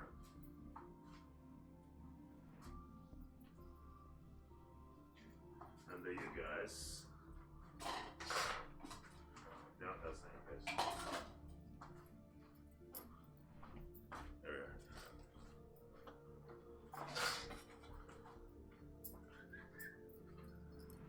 Ben is too cool for us. Dude, he's the coolest guy here. It looks like he just released a rap album. He actually does. Did your Camera cam died. freeze? Yeah, it died.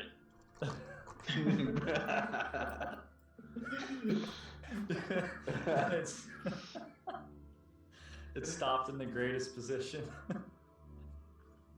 What's your album called, bro? Saving Face? Yeah, that's actually kind of fire though.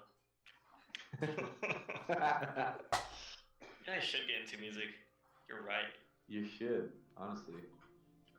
Yeah. I use people's faces as like the skins on drums. Dude, you look so mad.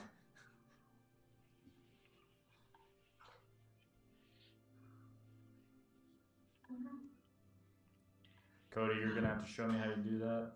Just go to tenor.com, look up the GIFs, and then download the MP4 and upload it.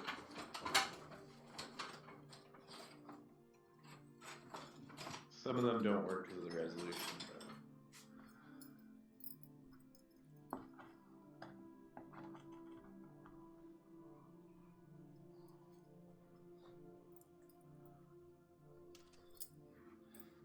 Thank you for that. no worries.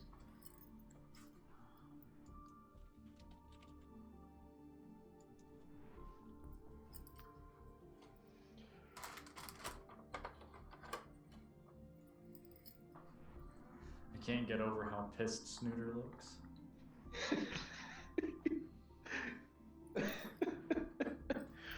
Oh man.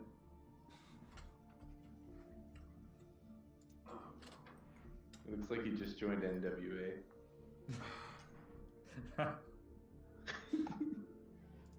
He's gonna tell me about the OPP.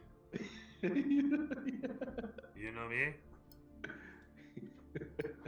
Alright. Ish. Ah, there we are. That's better. Oh, I forgot to change my name. There we go.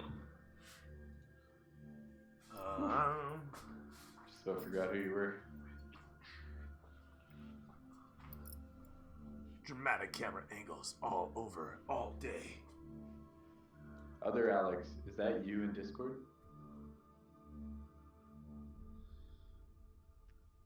Which one's other Alex? I think I'm on it. I don't know. Other Alex. Alex 2. Alex number 2. Okay. Should be Alex A and Alex 1 or something. Yeah. Then neither of us has to be number 2. That's true. Yeah, we need to make it neutral. Is that you in Discord? What's your name? Yeah. Doberin? Yeah. Okay, cool. Right on. Man, last week I waited for like a half hour and then realized I was on the wrong chat on Discord. Hey guys, do you want to play D&D? Fuck D&D. D&D Yeah. shitty. And I'm like, oh wait, this is the wrong one. I just didn't know that was you either, because I think you said like, can I play or something like that? Or no, game tonight. Yeah. And I thought you were just like some random person that was like, hey, can you game tonight? I was like, He was like, we have fans. We have fans. looks like a lot of people in here from Aaron's work and stuff, so. Yeah, but they're not fans. They're not fans. They're real fans, bro. I hope we set a good impression. Then they might become fans, man. They might become fans. All right, so the whole I setup. set a pretty low bar, Rick. I forgot to fucking throw guards in here. Thanks, dude. Guards. Oh, Jesus. Do I have dudes in blue? Dudes in blue. Dudes in blue. I don't have dudes in blue. Sean, what's up? You're quiet tonight. You're in deep thought. No, I'm just for I took my kids skiing for the past 2 days. So he's fuck. conserving Wow. energy. That And takes it out, yeah. I'm probably gonna be Conserving going in to get my wife to X-ray my hand. I think I might have fractured ouch. my pinky. Oh. Yeah, my son's getting pretty quick on his skis, and I was following along with him and caught an edge. Thankfully, it was behind him, so he didn't see me actually eat shit today. So he Fair. didn't stand over me and laugh at me the entire time. But yeah, it was a really good day. They took 2 of their friends. All the kids were having a blast with it. But Nice. you know, but I saved up specifically for this, so I didn't fall asleep this week. It was like I'm gonna get through this. There we go. Instead of taking my diet pill in the morning, I took it like 7:30. So Oh, you're firing on all cylinders then. yeah, trying to.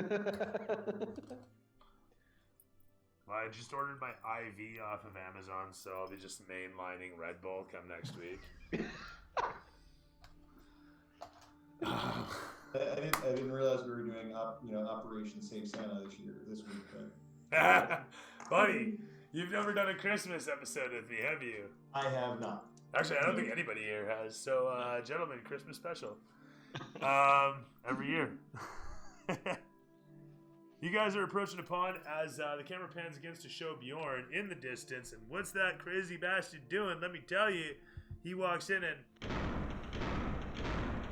raps on the door. Avon calling, don't you know?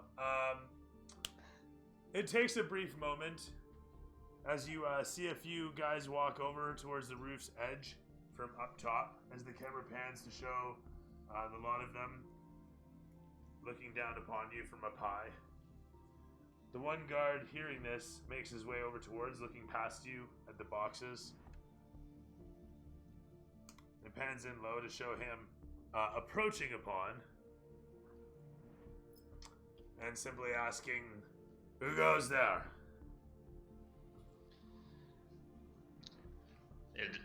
It's I, Bjorn the Ballista Proof. The captain of the waves will not tolerate your presence. I suggest the frosts leave.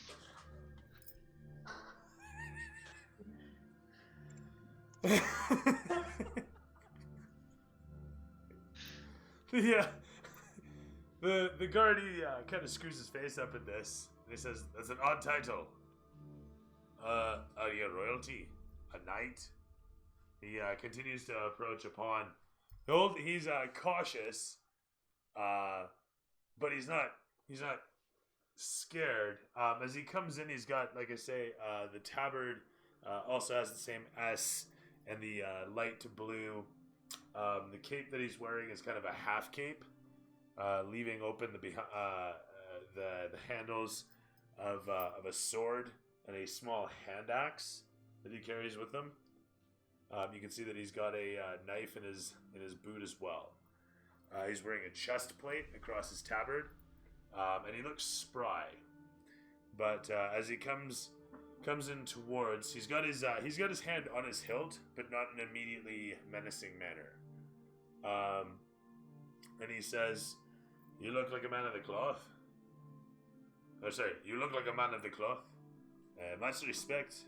However, brother, there is nothing here for you. Unless you are after ice. In which case, perhaps come back tomorrow morning."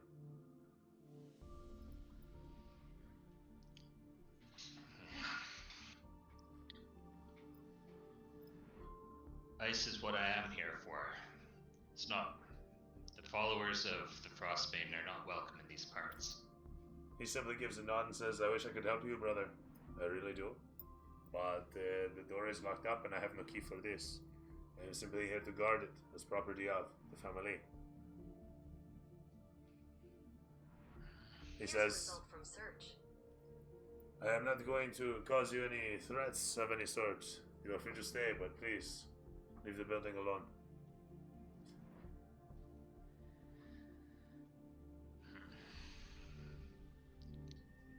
I'm gonna walk back to the group.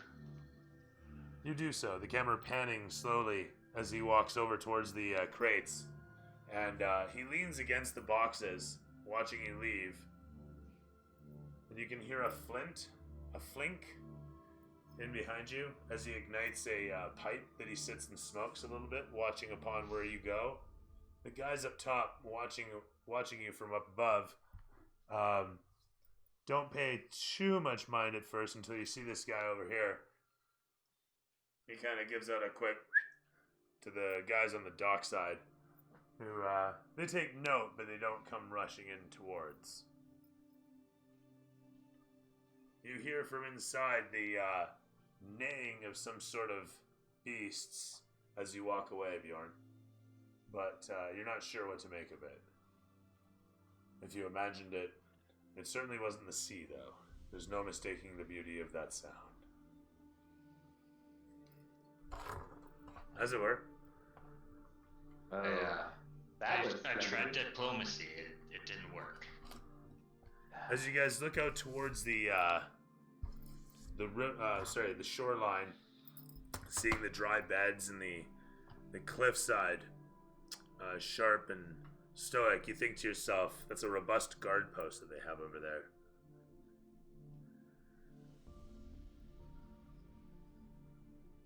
We need to be a little more direct, but we need to take heed of the people watching us. We can certainly be direct. It just depends on what kind of direction you want to take. Barium, make me an insight check.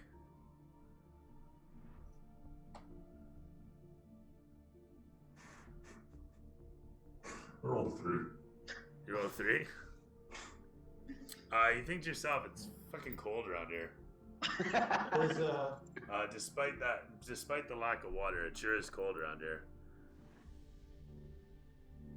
Has Laz noticed the people on the roof, or you guys have all noticed everybody here. All right, so I'm assuming that Laz then is pretty much ready for a fight. Forgot that up there. Arium hasn't noticed shit. Yeah, and you said that's if that's the access to the dock, then that I'm seeing in that middle view.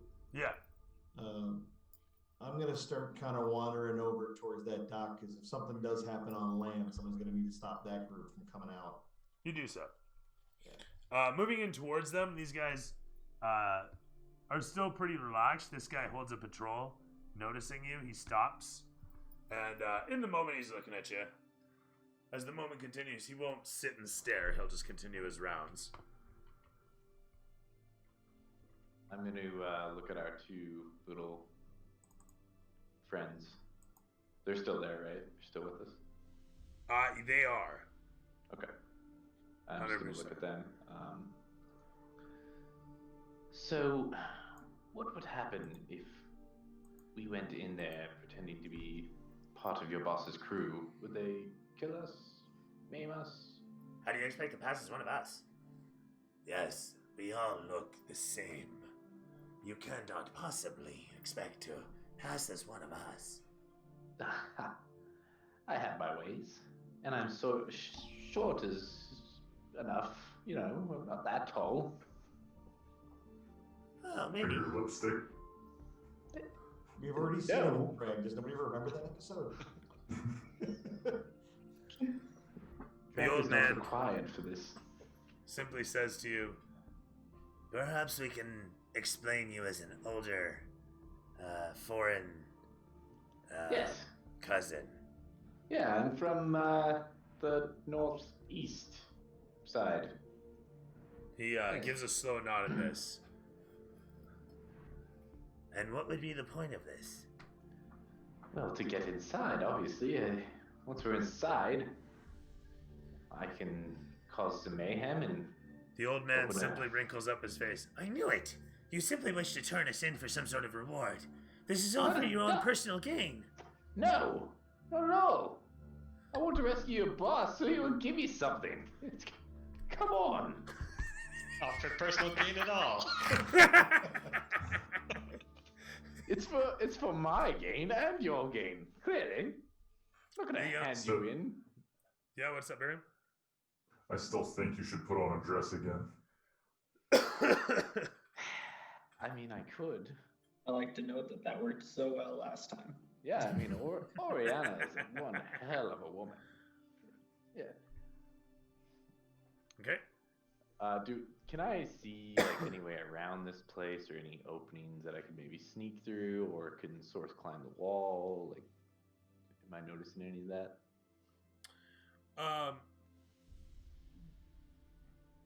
So looking at the building itself, it is sealed all around. There's no windows that you can see of any sort. It's a solid structure. There's only two ways in, and you can see them as the doors that are built into the side of the building. Other than that, as you look out towards the tower, noting the large structure in the distance holding the foundation and the deep cliffs for this area, throw me insight.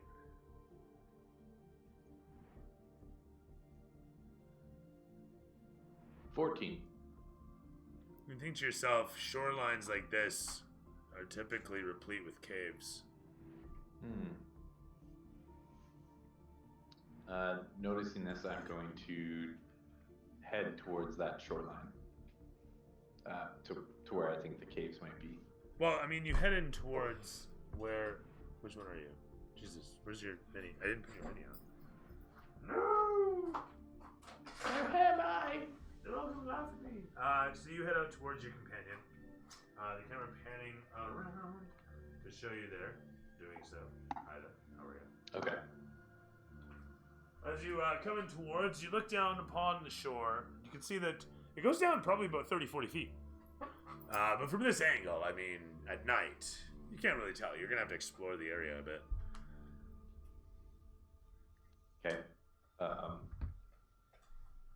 Maybe I'll just head down there carefully, watching my steps so I don't fall.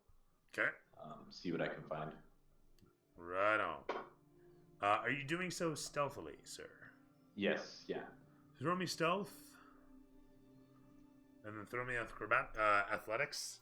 I'll be right back. Okay. Sorry, 1 second. 22. You say acrobatics or athletics? I think he said acrobatics. I don't know. That's not macro, but Yeah. You said be right back. it's usually athletics to climb. And so I am right back. You said acrobatics, right? Athletics. Athletics. Okay. Oh, we were all wrong. Okay, I Never got wanted to a. be Dex. I got a nat 20 on the athletics and a 22 with bonus on the stealth.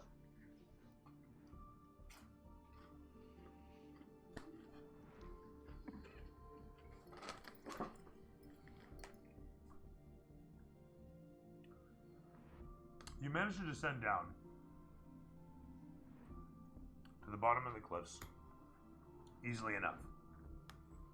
Dropping down through the darkness, you end up.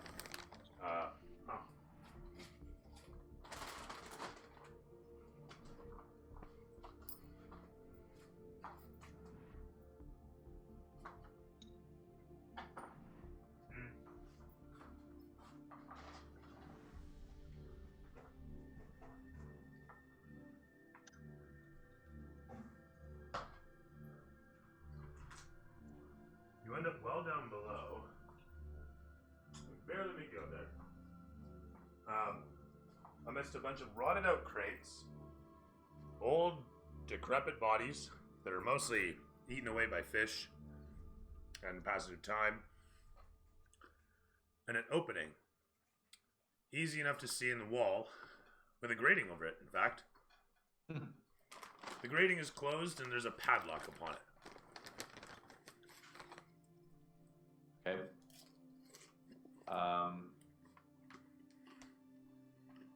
Could I quickly and stealthily run back to my group and tell them about this? You're making the same checks once again. Okay. 26 on stealth. And 17 on athletics. You have to teach me how to roll like that, bro. You I have advantage with athletics and acrobatics, which really helps.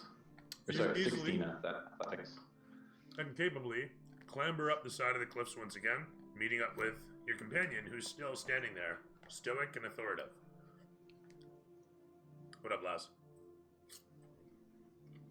Lads, I found a grate underneath here. I think we can get in. Can you tell the others? Yeah.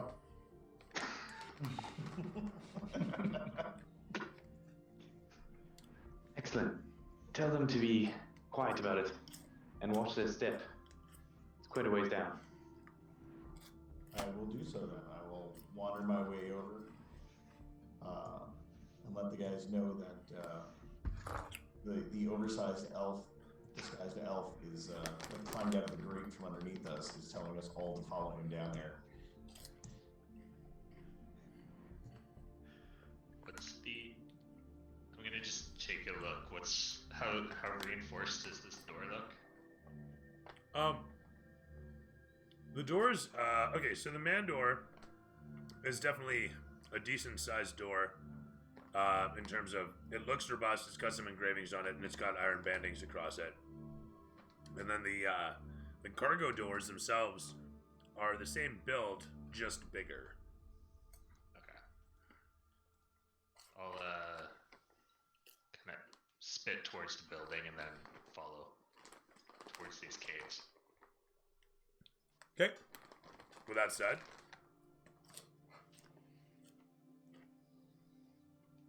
how's everybody progressing?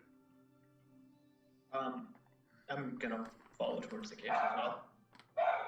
No, I mean, sorry, more specifically, how do you descend down to the caves? Do you all try to I'm gonna athletically drop do a this? rope actually.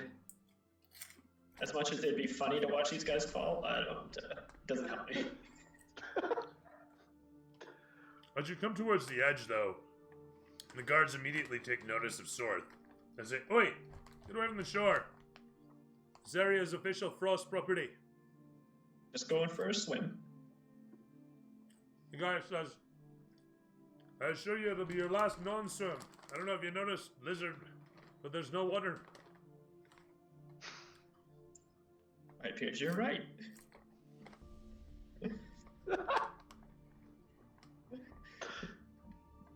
I don't know. I'm just gonna stand there.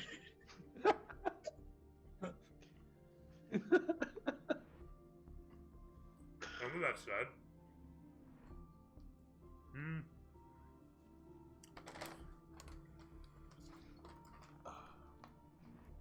Sword has called attention to you. Now, Orion went back down, right? No, he's still above, isn't he? Oh, I thought he just like popped his head up and was like, "Hey, Laz, go tell him," which is why I was like, "Huh?" I didn't realize he actually come completely up. You've made the trek twice expertly, so really, I'm gonna give it to you for free from here on. Okay. I mean, my reasoning to tell Laz to go tell them was that I could quickly go back down and get to picking the lock. So Sounds fine.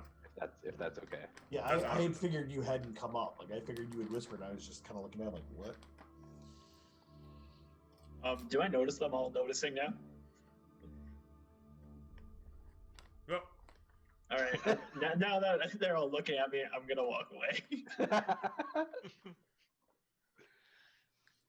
But as I'm doing that, I'm gonna yell absurdities at them to keep their attention on me. Just get offended and start screaming how these people make ice, but they don't have any water. I'm gonna tell them their carpets suck.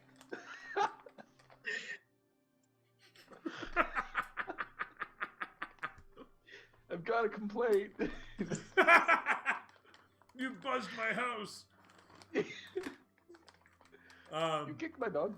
The one fellow says, if you have a problem, file it with the city. Oh, I will. There'll be a long, angry letter, you'll see. Let me speak to the manager. Signed, Karen. So throw me some lockpick in here. Oh yeah. What is Don't lockpicking? mess up now. Sleight of hand? Is that Yeah, lockpicking? effectively.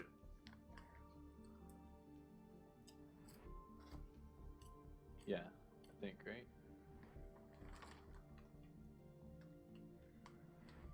Uh, 23.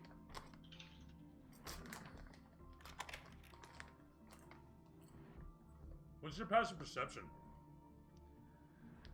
It's only 10. You unlock the gate. It clicks over with a satisfying clunk. The lock itself is robust but simple. Meant to be durable more than technically protective, so to speak. Right. I slowly open the gate, see if it squeaks at all. Mm-hmm. Just give it a little tug, just see if it starts squeaking, and if it does, I want to quickly get it over with like a band-aid. That's fine. As you do this, you hear a twang. If Laz hears anything, since I'm standing right above him, if I hear anything, I'm either going to make a loud noise or cough or, yell out to the guy over there just to cover that sound. I'd like to note I'm still yelling at the guys on top. Oh. But they're shitty carpets. Yeah. So, as the gate bursts open, with your passive perception of fuck all, and your lack of an investigation roll, Oh shit. you hear a twank as something flinks, I should say, metal on metal switching over, and a moment later, you feel a rush of air blast against you as you hear the flink again, to watch as it suddenly flame broils overhead. Oh fuck. A sudden expulsion of flame comes towards you as you roll me a dex save. Oh, good thing I have Dex. 0 Dex. Come on. Ooh, 25. Wow. I'm rolling really good tonight. Must be nice. I know, right? How do you do that? Oh shit! I totally forgot to turn on my bot. That's right. Fuck the police. Damn, that's decent. 15, 18 divided in half. 9 points of flaming in your face damage. Ouch.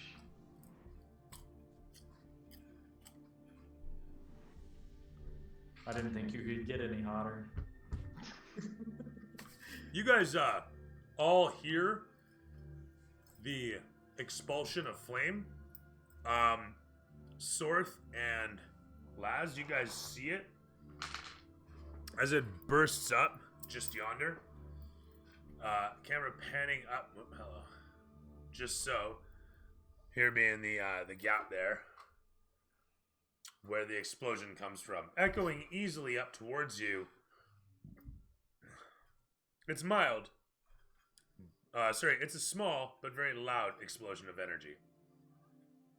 And with that, the fellow here says, "What was that?" And this one's so fixated on you that he rushes over to look down towards. You can throw me a stealth check at disadvantage here. So if you want to hide. Yeah, I kind of do.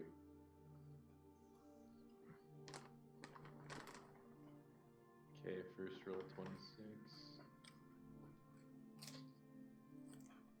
And 26. If that guy's looking over the edge, am I in a position to get where I'll have advantage if he noticed him to throw him over? Yeah, you could easily close the distance. All right. Just trying to get in position while I see the opportunity.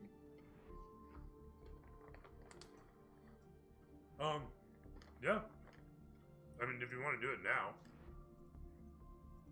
Well, I'm not looking to raise alarm or draw any more attention. It's just a matter of being in the right position at the right time. That's fair. Like he's looking over, like I'm just gonna start kind of wandering in that direction because he sees him and is about to say something. It's time for him to go over the edge. He slipped.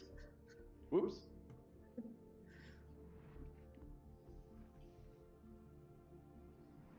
As you make your way towards, this fellow notices, looking towards you, he yells out, "Oi! No, not a step closer." I was just trying to see what you saw. Look from there. Okay.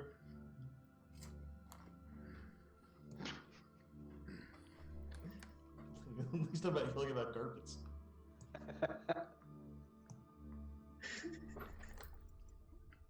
He watches in the background. The one other guard moves in towards the ballista and starts cranking its direction.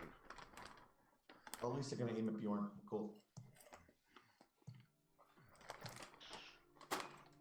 That said, He's invincible. Let's see. Who else? Gary, what are you up to?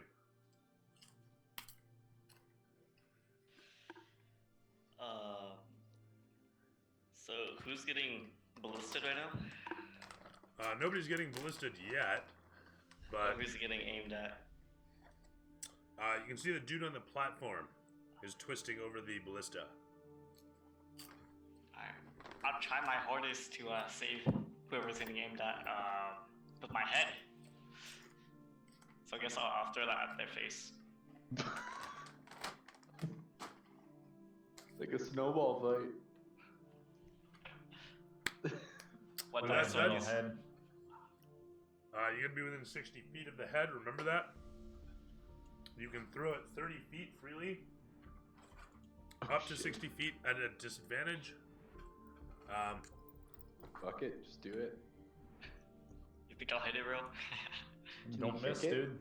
Can you Is that- You can. Alright. Then You Drop can kick your hit head. this guy with your head after a single move. Otherwise, you'll have to, Bicycle kick it. otherwise you'll have to double move to be able to hit the guy with the ballista. But you will be able to hit him next turn. are there any hostiles between me and the ballista man. Yeah, so like I said, this guy right here, this is after a single move. You're right here after a single move, and you can hit this guy right here with your head. Alright. I guess they see me, right? They're looking at me. Yeah, this guy sees you clear. This guy, there's a guy up top here. This guy, right here, he can see shit. And they've got the ballista there. This guy is situated such that he's eyeing up what you're doing. But with that in mind, with that all in mind. Alright then. I'll leave the head turn for later then. I gotta get rid of the guy directly in front of me. So,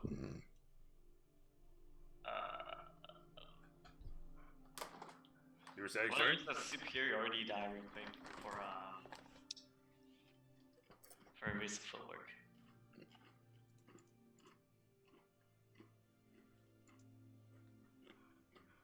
I'm sorry?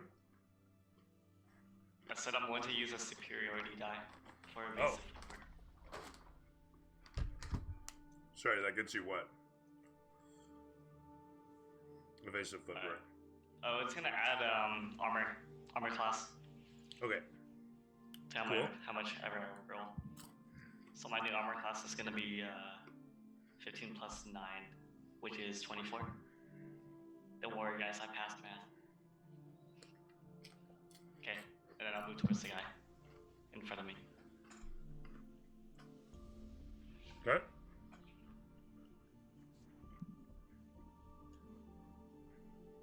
Mm-hmm. 14. 14 for the swing? Mm-hmm. And then damage this is, you're throwing your head, yeah? No, I'm not throwing my head. I'm You're using not my sword. close. You're not close enough for melee.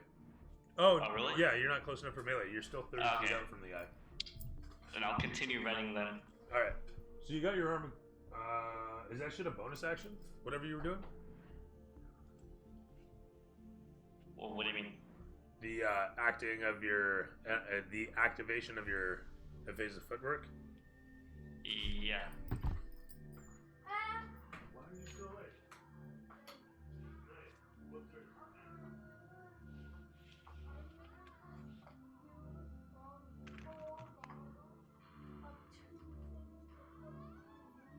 Good night, Solomon. Is that hot sauce, Rick? What is that? Hot sauce? What is that? Whiskey. You should down the whole thing. Where are we then? $20. I will buy you a $20 game if you do that, bro. Dude, if I down the rest of this shit, I'm gonna fucking pass out. Sorry, let's get this $20, over. $20, man. As we were, you finished rushing in towards him. Sorth, shit's flying apart. What are you doing? Realizing what's about to go down, I'm gonna try to get away from everyone's view and get as far back as I can. So, as you stare down, you can see that there's easy troughs that you can slide down through the muck to reach the bottom. Actually, I like that idea. Let's do that. And I only say that because the dark, the cold, kind of feels alright. Yeah. Yeah, let's go with that. And that way I'm not in the way of the ballista shot. Yeah. Yeah. Keep that for Bjorn. Throw me athletics.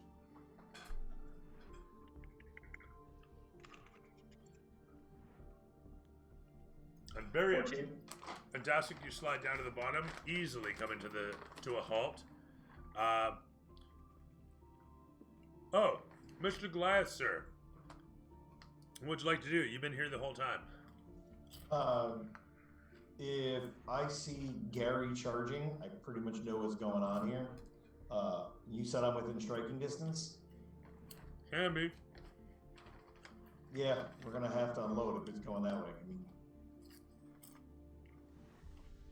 because obviously they're loading up the ballista. Gary's running across. We know that something just happened with Orion down there. If I've got my shot at him, since I was standing wasn't I standing fairly close to him? Or he was still short distance from me. told me to stop. You're next to him. Yeah, let's throw him over. All right.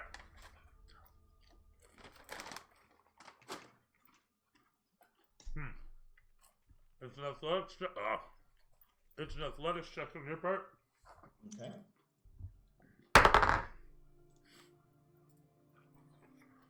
Fuck. Did you really? Yeah. Because my guy rolled a 20. Oh. On top of that, yeah, no lie. You got a barium roll, bro. You want me to bury you? So, much to everyone's surprise, including Gary's, because he can't process exactly how it happens, but unleashing some strange, like, frost foo, this guy grabs a hold of the massive hulking charging form that is the Goliath, jumps into the air, and manages to in fact push him while leaping over him, such that the Goliath simply falls over the edge. The massive hulking form pitches face first down into the muck below. As the Hey, foe but simply listen, I lands. made it to the bottom of the cliff. That was the whole point of the death. I beat Sword down there, so. Makes sense. And so with that, Son of a bitch.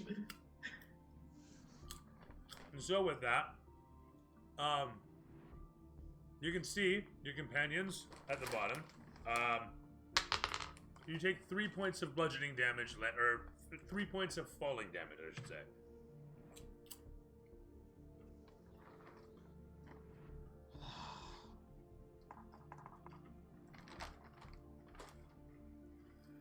You think if I jump down after you and land on top of you, I will negate the falling damage? Just throw your head down. We'll see if we can use it to get through this lock. That's a great idea, actually. I should just give my head to you.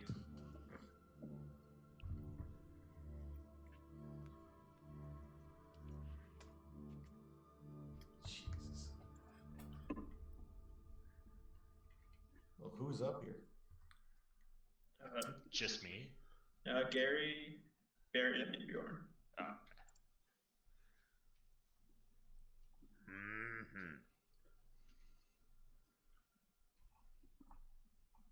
And with that, oh my god, of all the, there, whatever. This one? Barry's rolls are getting contagious. It's not a good thing. All right, as we were. Enjoy.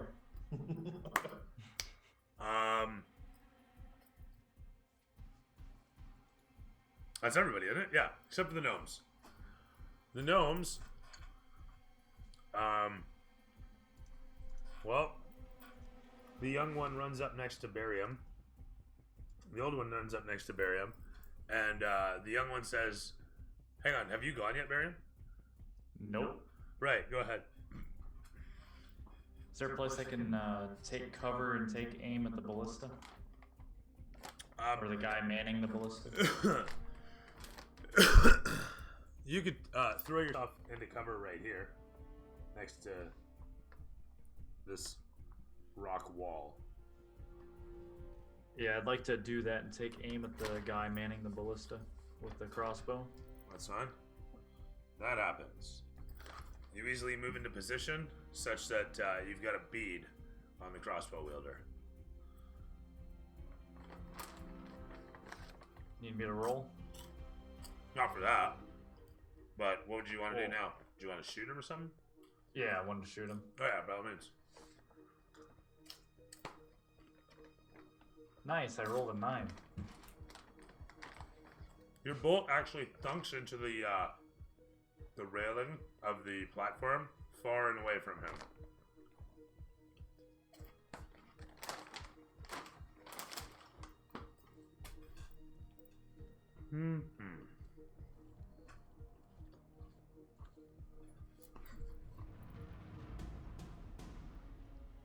Barium needs glasses. Confirmed. And Bjorn, what are you doing? I'm gonna cast Shield of Faith on myself. All right. And then Sacred Flame at the guard on the top of the roof closest to overlooking.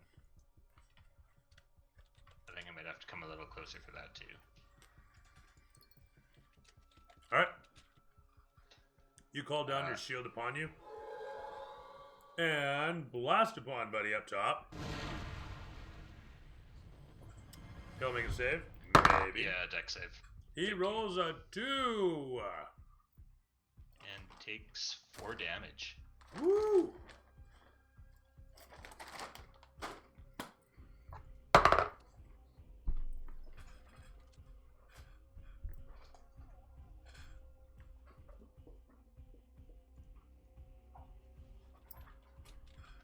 With that, let's see, grunts in pain. Frustratedly, he looks around. And then seeing you down below, he says, "Really? Do you think this is smart? Do you know who we are?" Before anybody can say anything, he whips out a javelin towards you. With a 19 plus bonus, and sails in and strikes for 2 + 2 for 4 points of damage upon you. Alrighty. Oh, shit. And then he yells out, "It is on like Donkey Kong! And Merry Christmas!" Everybody can roll initiative.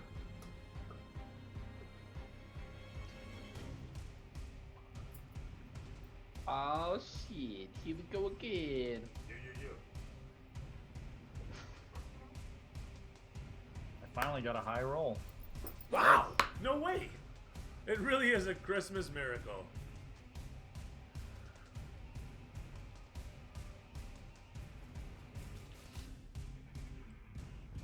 Sorry, so Sean, what did Laz get?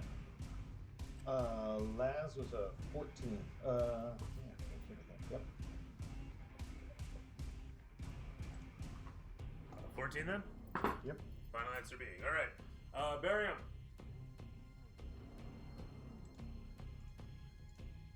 Got a 17.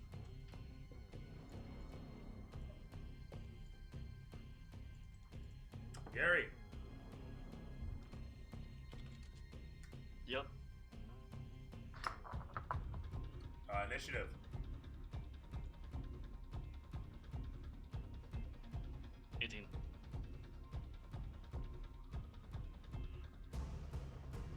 And Orion. 23. Holy shit, I have no room in. I did roll a 1, and then my luck was triggered, and then I rolled a 17 plus 6. I forgive you. I actually like rolling ones, because then I just get a free reroll on most of my things. It's a pretty sick ability. If it works out, right? Yeah. There's always a chance you're gonna roll another one. Exactly. You're like, why? Then you know that God hates you. Which one, though? Well, God, anyway. Sorry, Orion for 23. And Barry, sorry, fucking Bjorn. Baby, 9. what up? 9. 9.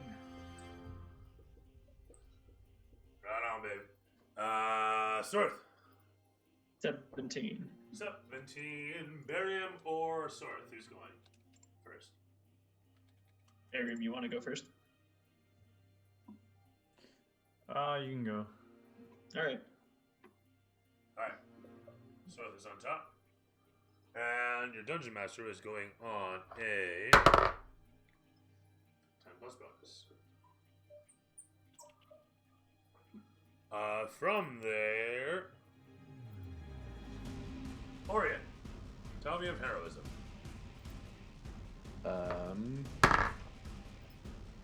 Okay. So obviously they don't know I'm down there. They just saw the explosion, correct? I was able to hide. All that. Yes. I mean, Okay. they may not know of you down there, but they know that your friends went down there, or are Right. down there with you. Right. Okay. That's it, though. The tunnelway is open. It's about 4 feet high. Okay. It's a 4 foot in diameter passageway. We'll leave it. We'll go that way. Okay. After realizing that my eyebrows were burnt off and cussing under my breath silently so nobody could hear me, I will proceed through the tunnel that I just opened. All right. You do so. Heading inside easily enough, your diminutive form travels the passageways with ease. Excellent. Is it like pitch black in there? Am I just kind of like feeling my way around, or? Before even 20 feet is up, just as 20 feet are up, you hit a T passage that actually extends upwards for about 5 more feet. No, sorry.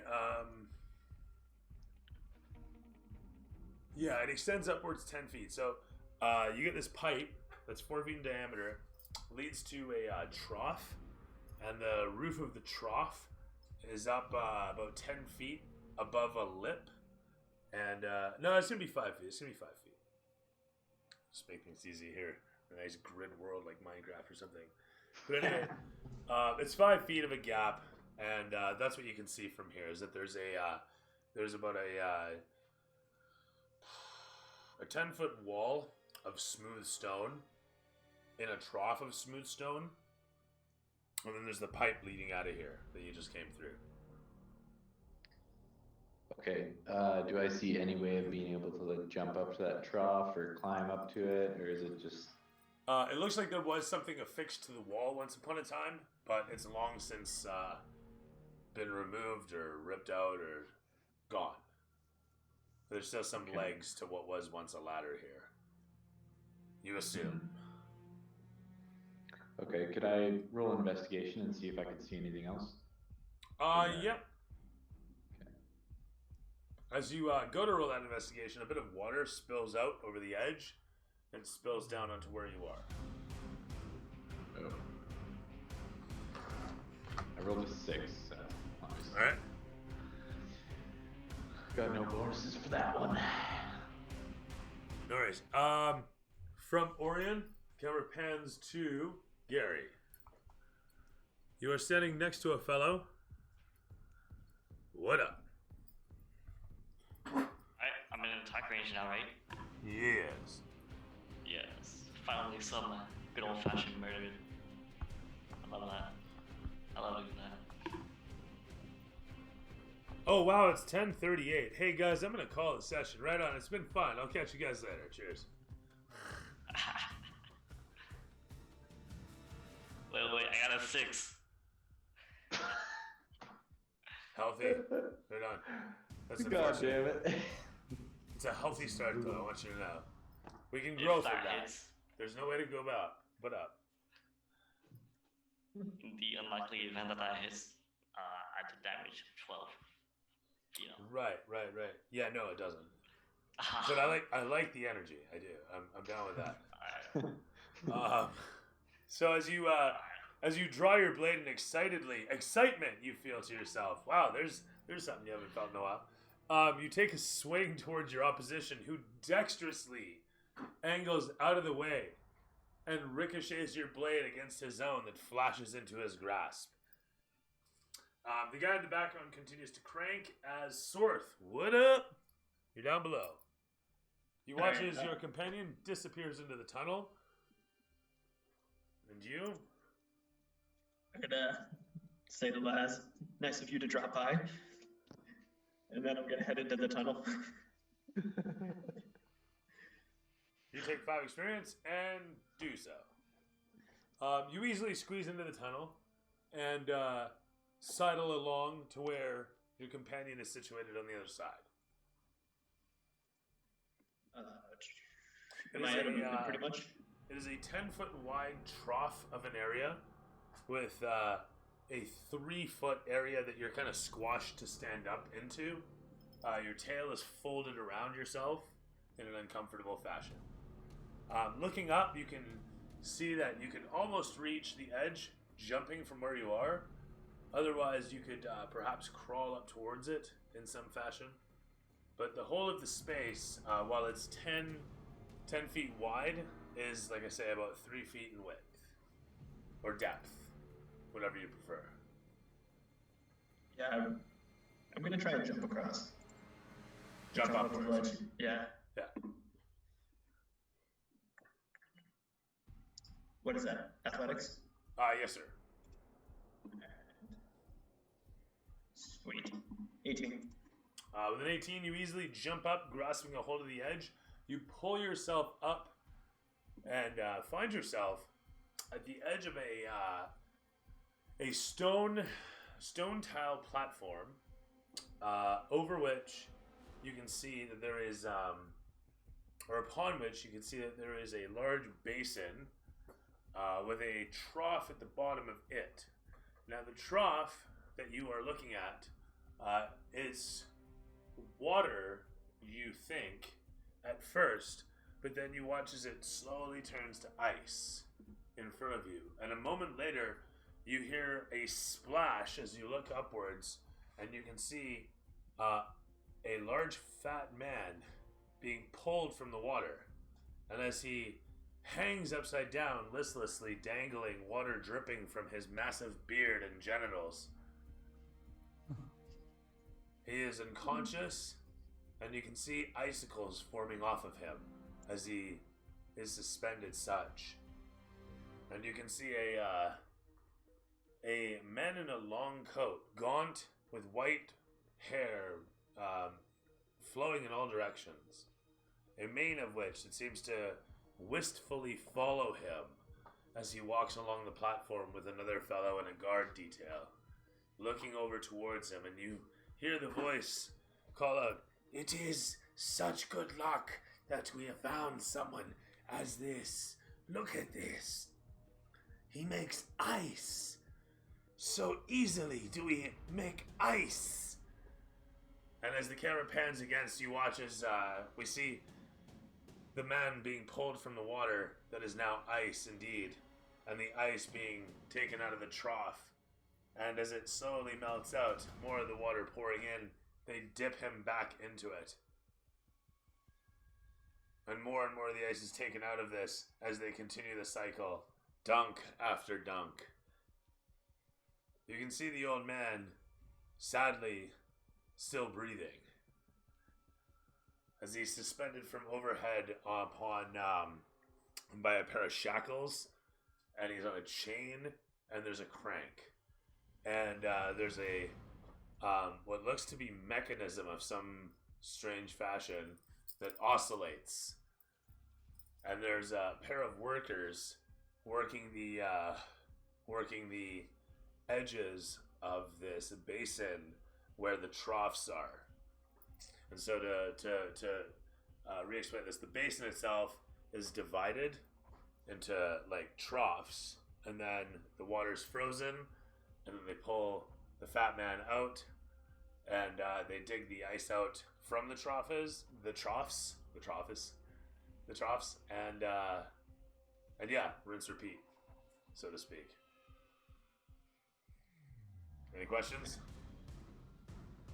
Is the fat guy bound at all, or is he just like hanging from the feet kind of thing? He's just hanging by his feet.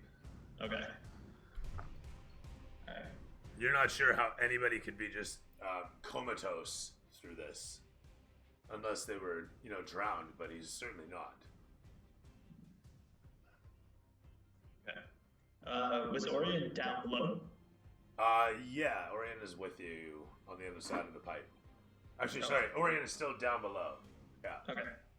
Can I help him come up? I mean, yeah, you can reach down and grab a hold of him. Cool.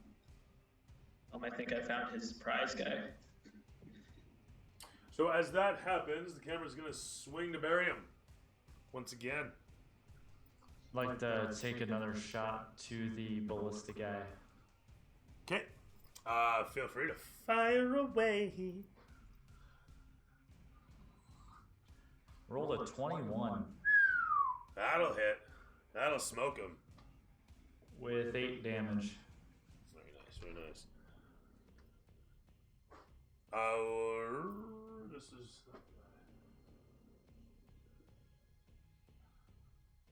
right on. Cool. As you do that, the crossbow bolt sails away. No, that's not. He shrieks out in sudden pain and continues to crank feverishly as the camera swings in upon Laz.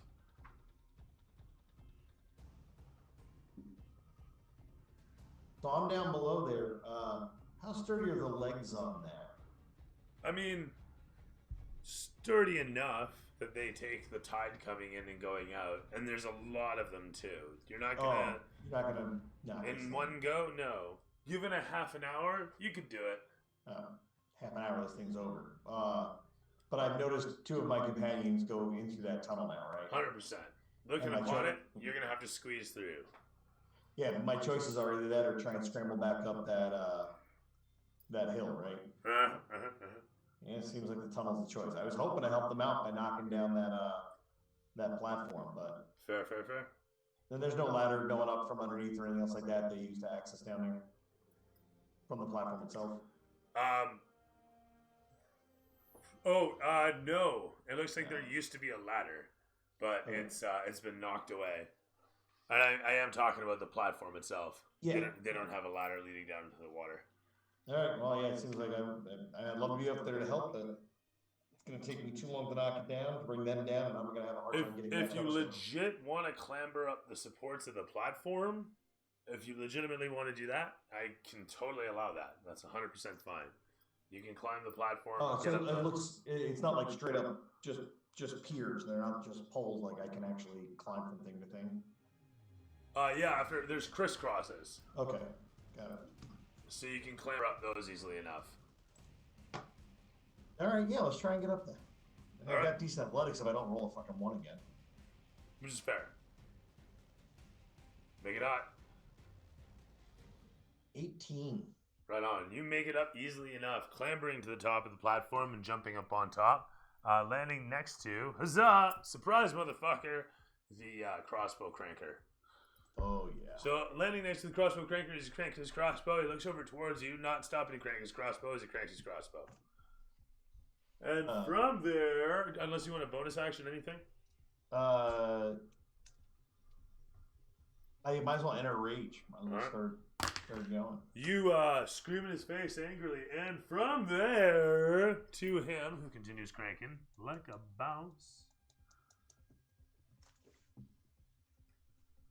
He will continue to crank, and at this point, he's not sure what the fuck to do, but while he's got you next to him, he also sees his friend in imminent danger, so he will open fire, and that is a 17 plus bonus against Gary. Where's some dice? Owie. Oh, I love hitting gun. Where the fuck? Better question is how many? As I'm grabbing these, I'm wondering. And so we are going to look it up. Give me stats.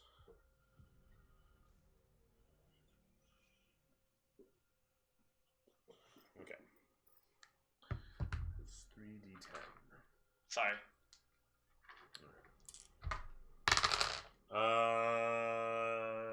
Terrible roll. It's gonna be fucking 11 plus 2. So what did I say? So 13 total. As a bolt sails away and clangs into you. As it punctures through for, what did I say? 13? 13 points of damage. The bolt ricocheting off and sending sparks. That's the crossbow wielder, as the guy in front takes a wild swing with an 18 plus bonus to hit you with his sword. For a whopping 4 points of damage himself, as he strikes into you, leaving a nice dent across your biometals. He shrieks out, "What are you? and the camera's gonna pan up to show these guys as he rushes into position and grabbing a hold of the ballista, cranks it over towards Gary, which isn't very far, so he'll take his attack this turn. I about to become a ballista man. Ha! 9 plus bonus for a whopping, what is that? 14. I don't think 14 hits Gary, but what's your AC? 24. Right. The bolt sails down and strikes into the bridge next to you as this fellow rushes across to here. And he can pretty much do it, so fuck it, it's good enough. That guy rolls a 15 and fires an arrow. A little brutal, I guess, but another 4 damage on Gary from a longbow. And this guy closes the distance in upon one of the gnomes. And as he comes towards him, the gnome looks up and puts up both his hands before putting one to his finger. And as he does, he teleports back 10 feet. And as he does that, the guard stops and looks to where he is, and unsure of what to make of it, sees what's going on in the bridge, and forgoes attacking the elf. He will make his way towards here. As he runs out, he yells, he doesn't actually yell anything. No, he'll yell, "Stay out of this! This man's made his choice."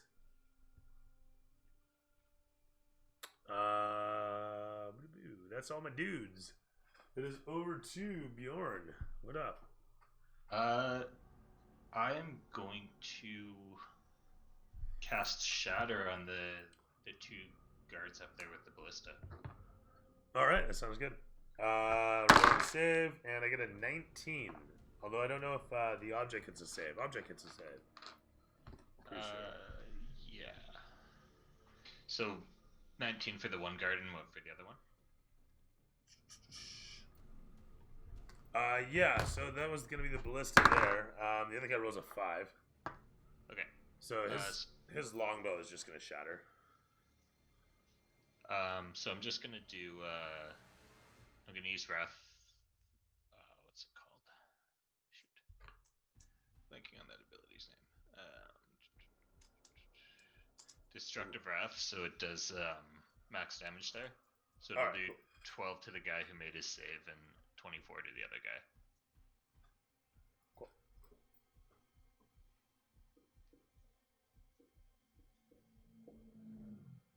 And 24 to the other guy. That guy actually just fucking dies. He shrieks out as his hands and him rupture in kind. The explosion of energy shatters his bow, and the whole of him falls over. Yeah, that's the sound I wanted. As he falls apart. And that's him shattered. The ballista takes the damage like a champion, as does the guy behind it. And from there, it's back over to my dudes. The old gnome sticks with, and the other one rushes up to the doors, puts his finger on his nose, and disappears inside.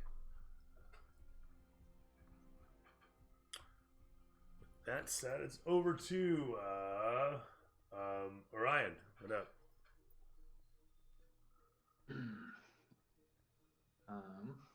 So I guess Sorth is giving me a hand up, I'm assuming, right? He dropped his tail or something. Yeah. Okay. Yeah, you're up, by the way. Yeah, totally. I'll clamber up there, hanging onto Sorth's tail. So thank you very much. I was just figuring that out. This is much easier that way. Yes. What the hell is going on in there? It appears the fat one makes ice.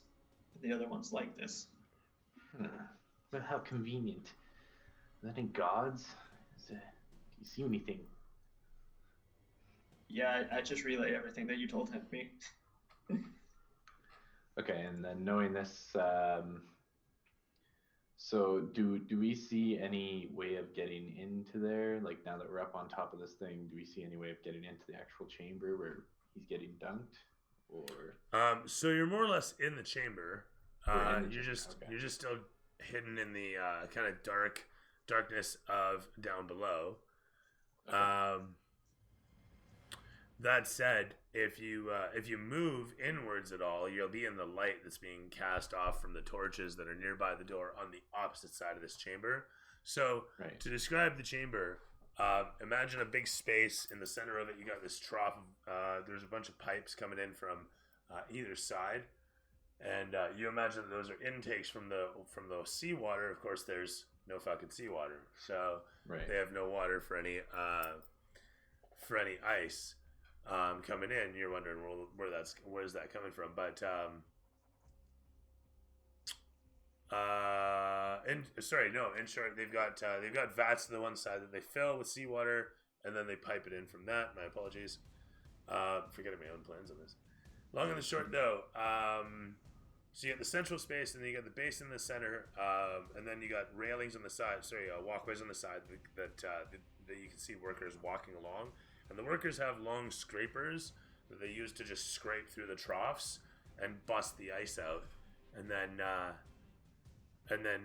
as a result, take these like blocks of ice out of the troughs and shunt them off to the side. As I said, there's pipes coming in overhead. There's one that runs the length from where you imagine the intake is for the seawater. There's a bunch of vats off to the side where they've got a bunch of water that they're piping into the trough. And then the fat man is being hung by his feet and dunked into like a center point that's been carved out of the trough. Okay. And then so is the tall, lanky guy that Source told me about, is he still in the room with those guards, or is he left? Can I tell?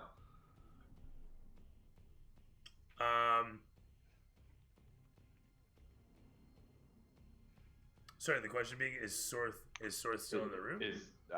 Just basically asking if the bad boss guy, is he still in the room? Oh, yeah. He's there. He's still there. Okay. Yeah, he's up on the platform. He's looking out across it, and he's monologuing. He's extolling about how amazing this is. Okay. Sorry, the fat man's being dunked into an inlet. The inlet for the water that is pumped into the trough. Okay. So I guess what I'll try and do is am I able to try and sneak towards that inlet and maybe try and unchain him or something? Is there any way to get over there? So,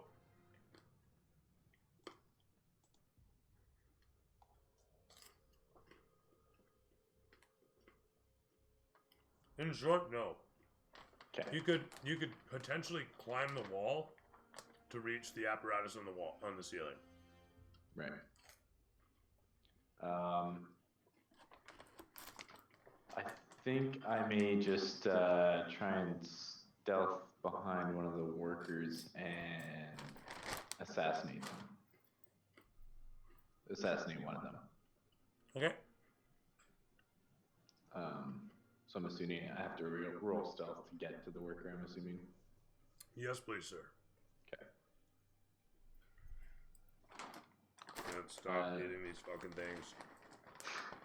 So I rolled a 16 plus 8, so 24. Okay. Like a ghost fart, you waft in close, silent but deadly. Okay. And yeah, I'd just like to try and quietly kill him quickly, if possible. I don't know how much health he has, but... Attack roll at advantage, please. Okay. first one's is 13 plus 7. 17 plus 7, so 24. Does the advantage go for both daggers or just the one? I'll allow both. I don't really care. Okay. And then What'd you a get nat on? What'd you 20. get for damage on the first one? Really? The first one It's a was sneak 20 attack, yo. 24, and then 24 damage. no, sorry, 24 roll, hit roll, and then 9 damage. And you said there was a sneak. Okay, this guy's one of the workers. Okay. Do you yell anything as you do it? No, but I'm gonna catch him. Like, is he dead? Did he?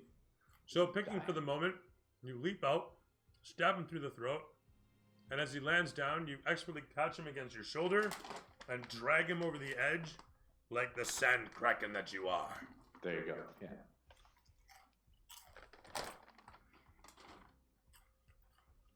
Like the deadly tentacle of the sand kraken, you leap out of the shadows and take down your opposition. You know the marketing material. I mean, you have Yeah. you have the pamphlets at home. Yeah, that's right. Yeah, as I lay him down to rest for his final sleep, I'll just I'll whisper in his ear, sleep well in the sand. And You hear something in the distance across the whole of the building on the other side of the back wall of this place. You can hear the echoing of some commotion as the man in the long coat simply says, What is that noise? What is that? And he begins to march across the catwalks overhead, heading for a door that leads into the opposite room.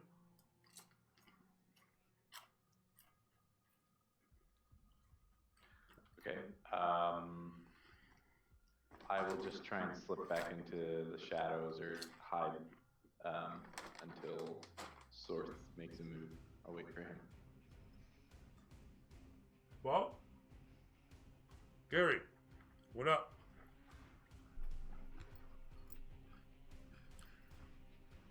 Alright. So I'm still getting gangbanged, right? I mean, you're on the verge of it, but right now, it's just you and a singular dancer. There's another dance partner on his way. Oh, really? Then who are the people who are shooting at me? The ballistas. Alright, well, I'm on 10 HP, so,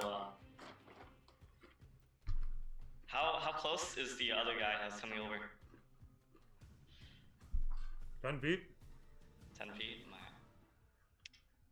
Then, I'll throw my head over to that guy real as hard as I can. Okay. The guy 10 feet away. Which die is that? D20 for a ranged attack. Okay. Roll a 20.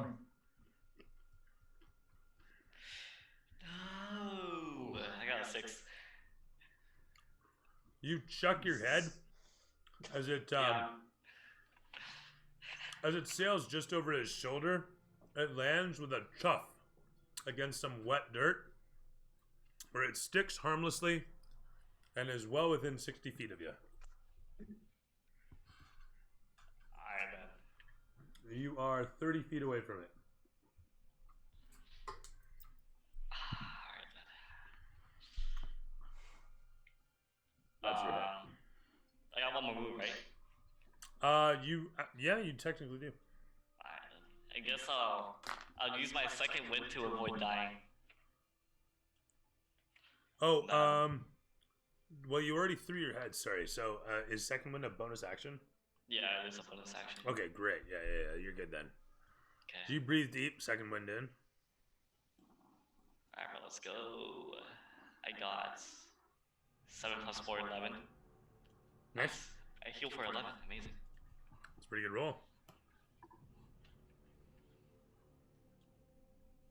Okay. I to remind you all that I'm not ballista proof, so if I get hit, bro, I'm definitely gonna die. We can't all be Bjorn. So, with that all said, the camera swings from Gary to Sorth. What up, Sorth? Alright. So, is there just a couple guys left in the room? Which one? Yeah. Actually, there's the other laborer, and the important guy and his detail are leaving the chamber.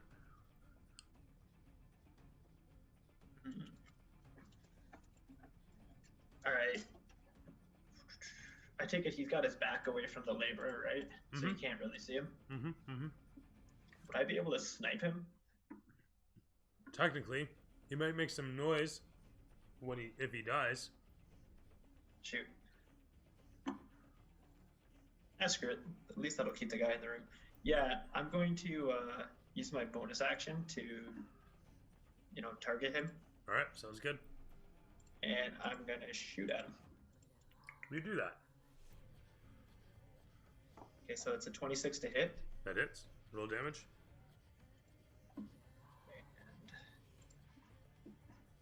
And 13. Decent enough. And that'll do it. As the shot goes out, the body drops over. As luck would have it, odds or evens? Odds. Evens. As luck would have it, he clatters on the spot, making as much noise as possible. Perfect. I want to look at the guy that's on the catwalk and go, "You're not going anywhere." The tall, thin fellow looks down towards you and says, "Who are you?" And you guys both stand there for a moment as the fat man gets dunked again by the oscillating machine, and fresh ice forms in the trough. And then the machine pulls the fat man out, and as ice sticks to his whole chest and hindquarters and slowly drips away from him, icicles forming anew off his beard as it hangs upside down, covering the whole of his face like a mop.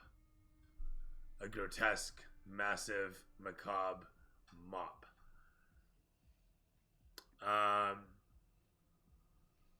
He simply gives a smile at this, and then realizes that his workers are both dead. And with a grimace, he has that grimace for all of a moment before suddenly it's replaced with another smile once again.